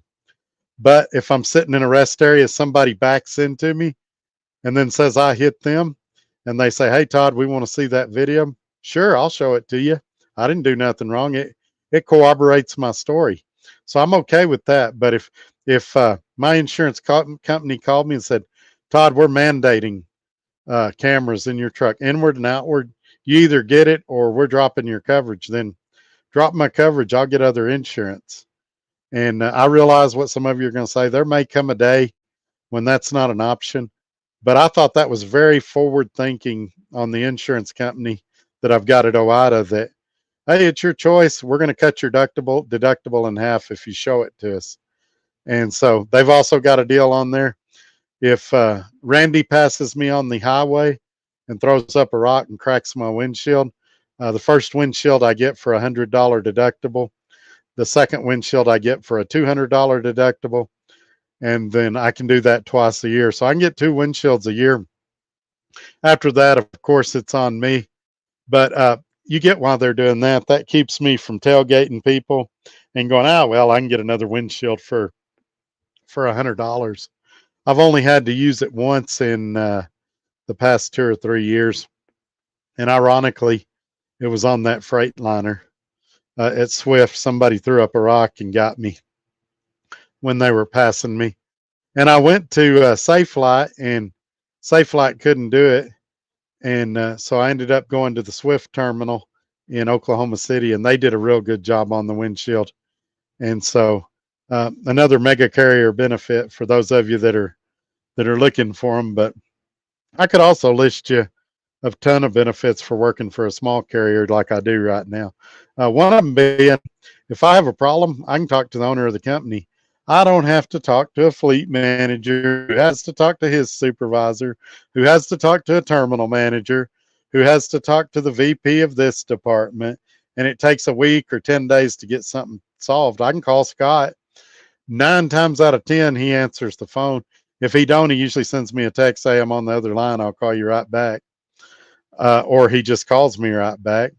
And we take care of it right then. There's been twice that I've called him that he says, that's a great question. I'd like to talk it over with my wife before I give you an answer. Can I call you tomorrow? And then the next day he calls me with an answer. That's a lot less stressful than a mega carrier having to go through all those people to get something answered. And he's been abundantly fair. So again, I really like this small carrier thing. A lot of people have been telling me for years, you already go with the small carrier. And my fear was always, well, I always worry financially, are they stable enough to be able to pay me? But the way Scott has his system structured, I've never worried about, am I going to get paid? And the way he handles things when there is a problem, I've never worried, hey, is he going to pay me what he owes me? Is he going to keep his word? He's always done things above board. And That's why I felt really bad at the start of this video when I realized that some negative comments had been said about why don't Scott help you and things like that. And I felt like I need to clarify that we have had some conversations about that. And it's not something that is completely out of the question, but it's not, it's a big investment for him too. So it's not something that we would want to do or enter into lightly without giving it a lot of thought. And I think he and I would both mutually agree that it's not his responsibility, and that if he did provide any help or assistance in any way, that we would want to pay him back in a very quick manner. We wouldn't want to do $10 a day or $15 a day like Dart would do, or $100 a week like Swift would do. We'd want to knock it out quickly. And so that's always the nuclear option. I appreciate that he's open-minded enough and that he would be willing to discuss that. He hasn't made any formal offers yet, but he's open-minded enough to consider it if I suggested it. But he and I both don't want to do it unless there's no other options available. And full disclosure, he has been very supportive of me in the past. And so I don't want to come across that, oh, he's stingy and he won't help, or he doesn't care what I'm going through, or nothing like that, like some of you took it. And I'm not saying I ever accused him of anything, but I can see how some people might have arrived at that conclusion, and that wasn't fair to him. He's been very good to me. That's one thing I'll say. Randy Droloff says, let's hear you play that piano. I've got requests. You missed it, Randy. We did it earlier in the show. I sang several of Billy Joel's hits, and it was a good old time. I took requests for probably about 45 minutes. And so we only do that on rare occasions. That's why it's important to subscribe and watch every video so that you don't miss my singing debuts. Also, if you're a channel member, you get special songs devoted straight to you. All righty. And no, this ain't alcohol. Tonight's show is brought to you by Bang Energy Drinks. I currently have the cotton candy flavor. These are getting nearly impossible to find. And I was so mentally drained today and so tired I didn't sleep good last night. I was pretty sick this morning, stomach problems, bad headaches, that I told my wife to do tonight's show, I'm going to have an energy drink. So it's not alcohol. It is a Bang energy drink. Channel member Midlife says, hybrid trucks won't work. You still have the weight of the diesel exhaust engine plus the batteries. The only thing I could think is maybe they could come up with one like with a smaller battery that just kind of helped a little bit. And the thing I'm thinking of when I say that is Dodge pickups have some of them, I forget what they call it, Eco Torque, I think. And it has a small battery system under the back seat. And it's not like a full hybrid vehicle, but it gives it a little extra on takeoff and stuff. And maybe they come up with something like that, and the battery just works for a few minutes to help you kind of power assist when you're taking off for a red light or something like that. They could probably come up with a system like that didn't add a lot of extra weight, and you might get about a mile or two, a gallon more because of your city driving, your stop and go stuff. But I agree with you. You couldn't put a substantial battery system on there because of the weight. Something else they're looking at on this topic before we go to the next one is hydrogen trucks. And this is where my ignorance comes in. And ignorance doesn't mean stupid. It means this is where I don't know. When you say hydrogen to me, I think of the hydrogen bomb. And when you tell me you're going to put me in a truck and I'm going to be surrounded by hydrogen, I go, what happens when a car runs into me? Am I going to explode? Now, it may be that that's no risk of that at all. That may be a stupid question. The same thing for propane, these UPS trucks that are running natural gas or propane or whatever they're running.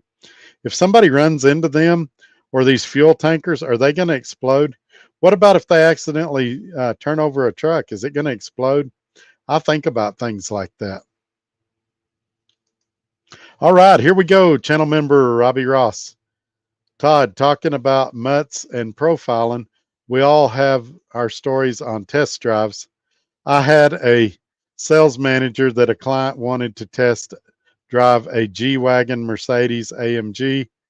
He told me to get a credit app from, and then the rest of his comment is the client.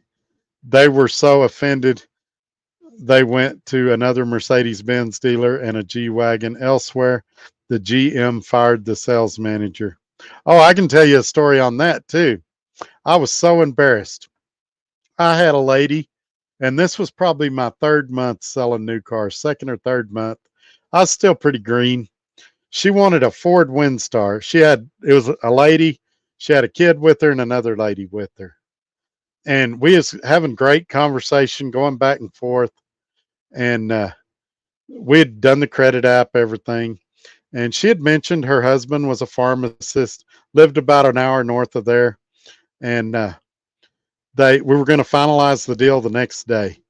And I made the mistake of saying, is your husband coming with you tomorrow? I'd really like to meet him, because we'd been talking about him all day, being a pharmacist and everything. And she said, I don't need my husband to buy a vehicle. And she was legitimately offended. I was like, whoa, ma'am. I wasn't being chauvinistic. I wasn't trying to hurt your feelings. We've been talking about your pharmacist husband all day. I said, same thing if you had 3 kids. I'd be like, hey, am I going to get to meet the kids tomorrow? It's building a rapport. It's not, I don't think you can buy a car without your husband. But I almost lost the sale over it. I ended up selling it to her. The sales manager was ticked at me until we got in the office, and I explained to him, hey, I'm building a rapport, just like y'all taught us to do. I wasn't expecting her to go off like that. And then he realized, he's like, yeah, you're right. It's not a big deal. Some people are oversensitive. But I made that mistake. And then I had a guy that wanted a brand new Ford Probe GT. And he does the slalom race. I forget what they call it, where you weave in and out of the barrels with the car. He wanted a manual transmission. He wanted, I think he wanted basically a base car, but he wanted something different. I can't remember. Seemed like he wanted power windows, but he wanted everything base. And I kept telling the sales manager, hey, I've never special ordered a probe before. Back then, you didn't have computers and all. You had to do it manually. And so he handed me a book with there was 2 options, and I was looking at the options, and it looked like I could save the customer about $1,500 if I did this first option, but added, I think it was power windows. And so I did that, and we located one. It was like in Dallas, and we were in Amarillo.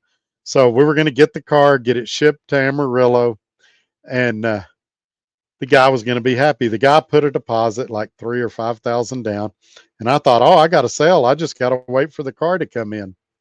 The car comes in, and it's got crank windows.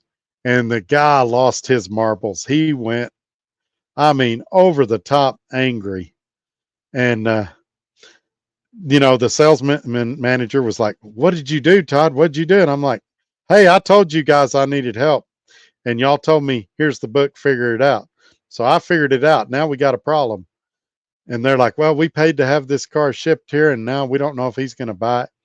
And we ended up having to really discount the car to take it. And I always kind of wondered, is he really that upset, or is he using this as a negotiation tactic? But he almost got me fired that day, and I had begged them to help me order that car. It was my first one. And some of you can come on here, email me, tell me I'm stupid. Until you've done it in 1994, you just don't know. It's a job. Now it's probably a lot easier. It's probably point and click and all of that. Back then it wasn't.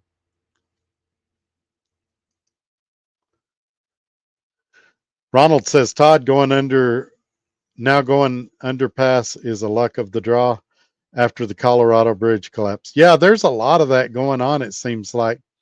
Uh, and I thought there was an infrastructure bill a couple of years ago that was supposed to fix all that, but I think all that money went to special interest because there's still a lot of bridge problems, it seems like. And I've never felt good going over GW. There's never a time I had confidence going over GW. Matthew Miller is here. He says, "Hey, how's it going?" We're doing great, man. I can't believe it, but we've been going 3 hours and 16 minutes. The conversation's been good, and I'm enjoying it tonight. We had some good news about the truck. I'm in a good mood. The comments are popping. I still want to remind everybody, I don't know where we're currently at, but y'all please go give me a thumbs up and share this video out. Text your friends. Tell them to come join us in here. If you got comments or things you want to discuss, go ahead and put them out there. Check out the website after the show, truckertodd.net, and then look either in the description of this video for a lot of great information. I found out some of you are interested in the PayPal, the Venmo, and the Cash App. Those are all in the description of the video. Maybe I do need to add them to the ticker. I had somebody donate tonight that way, and I think he's only probably the third or fourth person in the 4 years that we've really been active on the channel. So I really appreciate him. And you can also hit join below the video, become a channel member. And when you click on that, it'll tell you the perks and benefits of doing that as well. But most of all, I just thank you for being here. Let's see who else we got here. Channel member Robbie Ross says, I was papering up a customer on a lease. For those that don't know, it basically means he was contracting them, had all, or getting ready to contract them, had all the docs ready, handed him a pen, was so offended I handed him a big pen to sign the docs and walked out. Told me I should be ashamed. Well, you were selling luxury cars though, weren't you? And that's another thing about the car lots. Everybody made a big old deal about F&I and how hard it was. And I did F&I for a while. I didn't think it was that hard.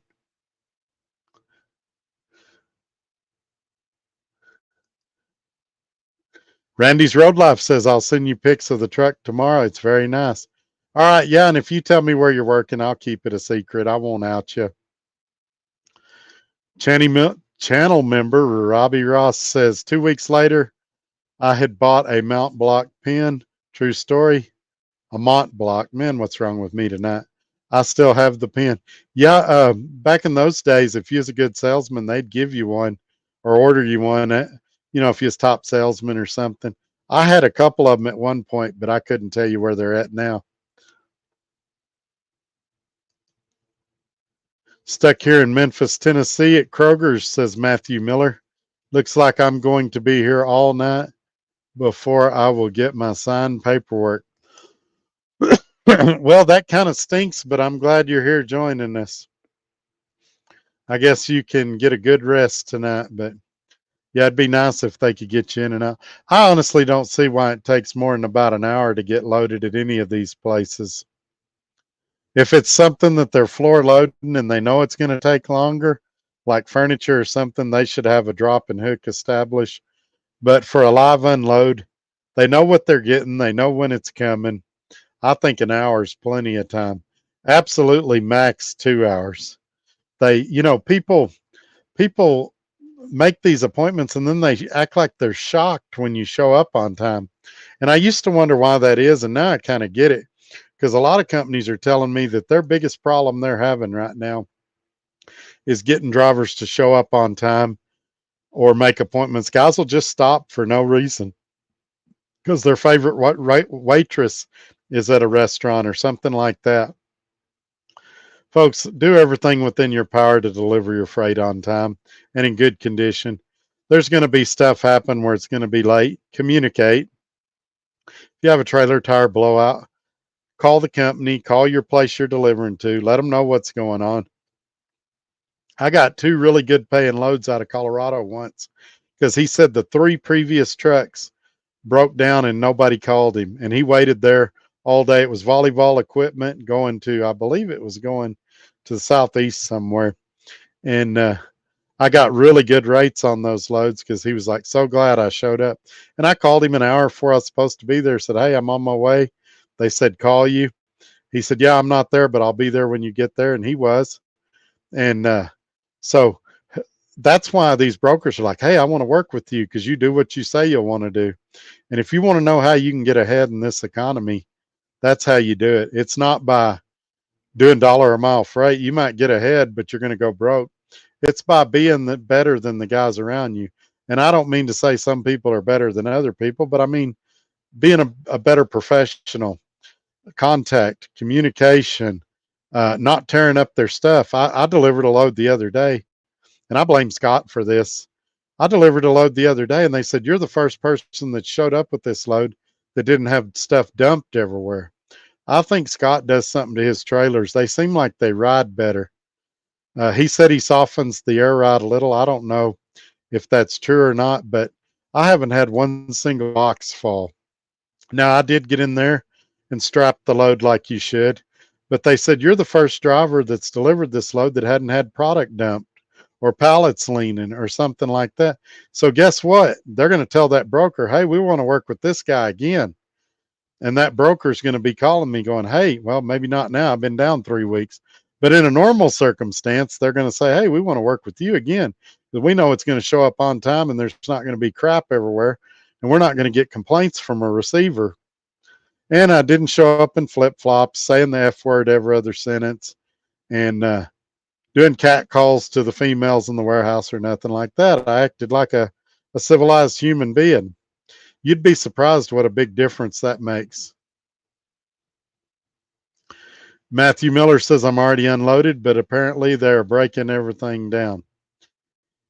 Yeah, I've always wondered about that, and I know the reasons, but it looks like uh, that these companies would tell the shipper, "Hey, we want the pallets to be 4 high, 6 wide. Ship them to us that way." And think of what it would save the receiver in lumper fees and things like that. And I know what you're saying. Well, the driver pays the lumper fees. Yes and no. They might charge you $200 to unload that load, but guess what you're going to do, or your company's going to do? They're going to bill it back to the shipper ultimately. The broker's going to cover it, and then the broker's going to bill the shipper. So they're still paying for it. It'd be cheaper for the shipper to just stack it the way the receiver wants it. Now, sometimes they don't do it because of room in the trailer, but oftentimes there's plenty of room in the trailer. No Fear says, "I just left West Memphis. I'm going west." Ah, good deal, man. You're heading this way. Gary Cook says, "I'm back. I couldn't sleep." That's right. How can you sleep when Trucker Todd is on the air? I'm glad you're back. Sorry you couldn't sleep. I've been having a lot of insomnia lately. I've had to take, melatonin or NyQuil if I'm congested, just to relax enough to sleep. It's a really stressful time, or it was. I'm feeling a lot better now, and I think you can see it in my face. Lumpers are making more money than truck drivers do. I remember that all the way back in 2004 when I was working at Prime. I would haul a load, and my net profit would be, $200, $250 after Prime took their cut and everything. And the broker would get $400 for the load or $300. And I was like, "Man, I drove this load for this length of time, and the broker worked 45 minutes and made more than I did." And so back then I was a lot younger and a lot healthier. A lot of times I'd unload the load myself just because I was like, "Well, I might as well make." And that was another thing I don't understand. They were willing to pay a lumper $250, $300, but if a driver unloaded it, it was 75 or $100. And their logic behind that was, well, we're trying to encourage the drivers to use the lumpers so they're not tired, so they don't get hurt. And I don't know. I've never been a fan of lumpers. I've never told the mail service when they bring my mail, "All right, yes, I know that's my stuff, but I'm not going to take it unless you pay me $150." Or order something on Amazon and go, "Yes, I know I ordered that, and you told me it'd be here on Wednesday, but I'm not going to accept it on Wednesday unless you pay me to take it. It just seems asinine, and I can't believe we as a trucking society at some point said, okay, we'll do that. But it's because it's all getting billed back to the shipper. I would think the shipper would put a stop to it. I would think the shipper would go, this lumper stuff's stupid. We're not doing that. And then the broker would say, well, we're not getting reimbursed for it. So we're not doing it. And then the driver would say, well, if nobody's going to reimburse us, we're not paying for it. It's not our stuff. But that's the biggest problem in trucking is, well, two biggest problems. One, nobody can stick together. And two, nobody has any backbone. They come up with these stupid rules and stupid policies, and we all go, okay, I guess we'll take it. Matthew Miller said, this is messing up my home time off too. That's what stinks. I was talking about that with another driver the other day. Have you noticed that every time you got home time scheduled, that on your way home, that's when the driver you're supposed to swap loads with doesn't show up? That's when your truck breaks down. That's when you get DOT'd. Seems like something always happens when it's time to go home. And especially if you're just barely going to make it before a doctor's appointment or something like that. I had a guy yesterday I was talking to. He was trying to get home for surgery. He had a surgery he had to get. And he just barely made it. They were supposed to swap loads with him. And he worked at a big Oklahoma City-based company. And I think he made a video about it too. And he was supposed to swap loads with another driver. Well, the driver ended up not making it for whatever reason. And he had to take the load all the way to Florida and wasn't going to make it home and was going to miss his surgery. And then the VP of the company was supposed to fix it to where he could drop it at a drop yard. They didn't know that, or he didn't know they had. And that got screwed up. That VP was off the next day. And there wasn't nothing in the computer, so they weren't going to let him do it. And he ended up quitting the company over it and deadheading like 1,200 miles to get home for that surgery. And then they canceled his contract because he deadheaded. Now, I think a lot of things went wrong there. And I'm not saying some of it wasn't his fault, but it just seems like all that kind of stuff happens when you're trying to get home for something important, a wedding, a birthday, a surgery, a court date for some of you. You need new flip-flops. Channel member Robbie Ross, 10-10 Bills and Bucks late in the second quarter. Ooh, that looks like a good game. Gary Cook, Walmart's used to charge you for unloading their freight. Yeah, I remember that. I had a Walmart charge me one time for a drop and hook. They called it a spot fee, and it was $50. And when she first told me, I started laughing. I was like, no, it's a drop and hook. She said, yeah, we charge for drop and hooks, $50 spot fee. And I said, well, what's that for? She said, the yard dog. And I was like, you mean Walmart has hit the point where they can't afford to pay their yard dog? And she's like, I know it's stupid, but we got to charge you. So I called the dispatcher or the broker. I don't remember now. It's a few years ago. I was like, you're not going to believe this, but they're charging me a spot fee to drop and hook this load. He started laughing. He said, yeah, it's something stupid they've started doing. He's like, hang on a second and I'll get you a COM data code. Well, I've already told you how this works. Wherever the company got that load from, they're going to bill that customer $50. In my case, when that happens with a lumper, I get a new rate confirmation from the broker, and it has the lumper fee on there, $150, $250, whatever it is, and that gets added to my revenue, and then I turn that into Scott, and he pays me that too. So it's just a circulation of money. Now, where some guys get screwed is they work for companies that they charge you a $5 check fee. So you get charged for the EFS check or a $350 fee. Scott doesn't do that. He absorbs it in the part of his fees. He doesn't charge me anything. The brokers don't charge me nothing. I get reimbursed for all that, but I know a lot of companies do that. So you just have to be aware of that. And a lot of people just pay for it with their debit cards to avoid that fee. And you got to make sure your company's okay with that, because some of them will say, well, we didn't authorize that lumper fee, so we're not reimbursing you. I've seen companies do some shady stuff, but like I said, I haven't had any problems with brokers trying to screw me on lumper fees. I've never had a problem with Scott trying to cheat me on detention pay or lumper fees or nothing like that. Haven't had any close calls where it's like, Scott, if you don't pay me, I quit or something like that. I've never had to issue an ultimatum or say, this is BS. Why won't you pay me? Uh, we've never had a dispute about anything. If I've got the paperwork that says the money's owed to me, I get paid. So uh, a lot of people think, well, that's the way it should be. And that is the way it should be. But it's also a big stress reliever when you don't have to worry about the guy you're working with, if he's going to screw you over or not. And like I say, he has been really good to me. And I'm actually excited about going to work with him. I'm so glad we made it through this tumultuous time. Channel member Robbie Ross, and I'm sorry, some of you channel members, if I forgot to mention it when I say your names. I'm getting in the habit. I will get better. Says Robbie Ross, channel member, says, I have a feeling these dock escorts and crazy lumper fees are mob related. Nothing to verify that, just a feeling. Yeah, I went to a port the other day when I was running that I had to park and have a golf cart follow me back to the dock. I had to back into the dock, unhook my trailer, and then walk and sit in this little office.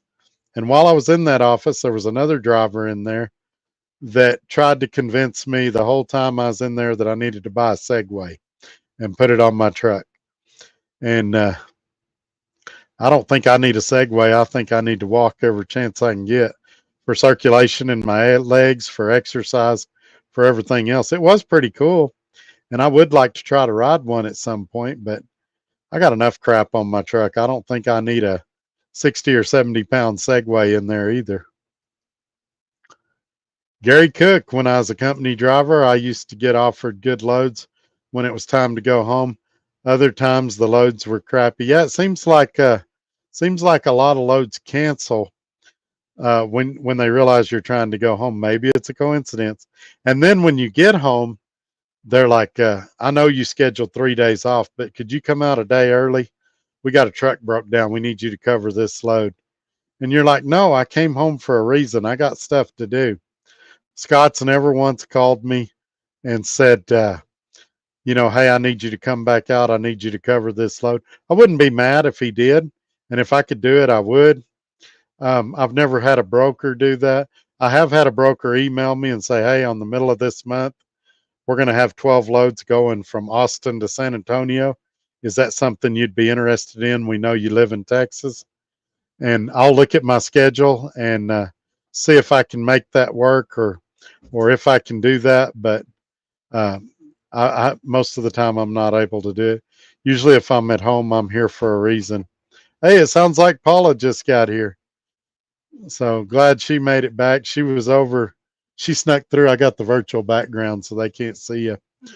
She went to her friend's house and they went out and fed the horse and did all that fun stuff. Now she's back home.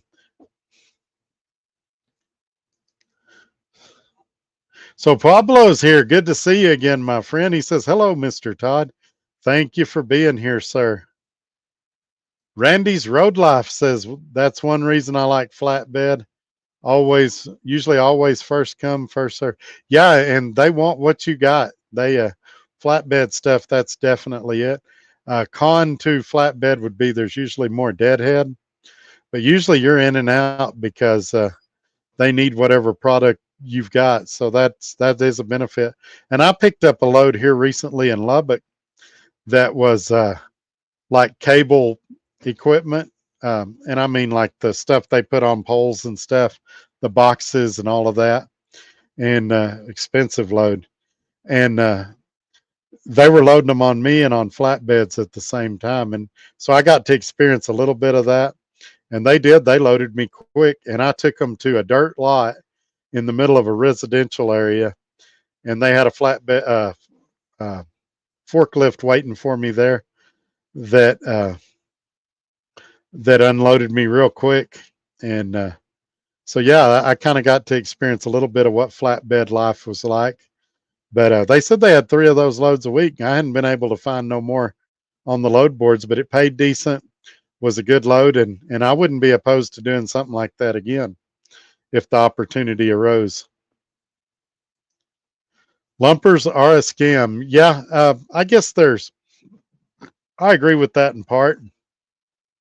Now, if you're a warehouse and you say, well, if we get lumpers, if we bring in, say, Capstone, maybe it saves us workers' comp, then maybe it does, maybe it don't. But how are they, we're paying them to unload the trailer. We're not paying them to stock it in the warehouse or nothing like that. So are they also an employee of the warehouse, even if they work for Capstone, or how exactly does that work?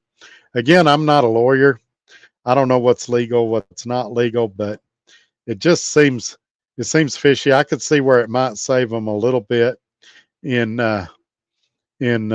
workers' comp fees and stuff like that. But think about this.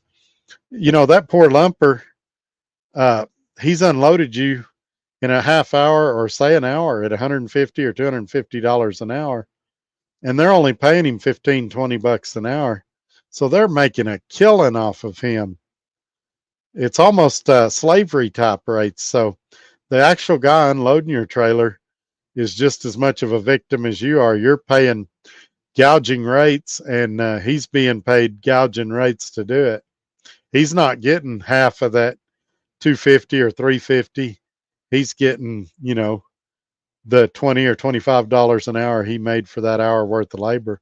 And it's hard on your body. You don't see anybody my age or Randy's age out there unloading those trailers. Hey, Paula, do you need me to help you? You need help carrying something or doing something? Okay. Just making sure I heard you banging around in there and I didn't know what you were doing. She's giggling, probably laughing at my video. All righty, we're at the 3-hour and 37-minute mark. Don't be shy. If you've got questions, throw them up. If not, I'll probably cut out of here pretty quick. She's got to get up early in the morning, and so I'll be respectful of her and let her get some sleep. But she's already back there with the door closed. She's fine. If y'all got something you want to talk about, throw it up there, and if not, I'll cut you loose. And I appreciate everybody being here. I appreciate all the thoughts and prayers about the semi and the Corvette. And so, yeah. All right, it looks like we've reached the end of the road. Thank y'all for being here. I'll see you Tuesday night in case something else comes up that we need to talk about. If I can find something interesting to talk about, I'll make a video and put it out to you channel members. Maybe if there's something in Lubbock you want to see or something like that, shoot it to me, and I might make that an exclusive video or something. Pablo says, missed all that info. Yeah, we've been going for 3.5 hours. You can see a lot of it in the first 30 minutes of the video, though. So catch the recap. That's usually what happens. 150 to 250 of you will usually watch the live. And then within the first 24 hours or so, we get up to about 500 or 600 views. The majority of you watch the replay. Several of you tonight have said you've gone to bed because, you got to work or you got to unload in the morning. I get it. But a lot of you will watch it, in the morning while you're driving, you'll listen, or this weekend when you get some free time. So check out the replay when you get a chance. And don't forget about me Tuesday night at 5 or 6 p.m. Central, depending on if my wife's working. I think she's working, so it'll probably be 6 p.m. Central, unless I've got my truck back and I'm on the road. But anyway, that's a lot of rambling on my part. I'm out of here, folks. Thank y'all for everything. Thank you for all the gifts tonight. Thank you for the Cash App tonight. You guys are awesome. Better than family in some cases. Better than friends in some cases. I appreciate each and every one of you. Y'all take care. Have a great night.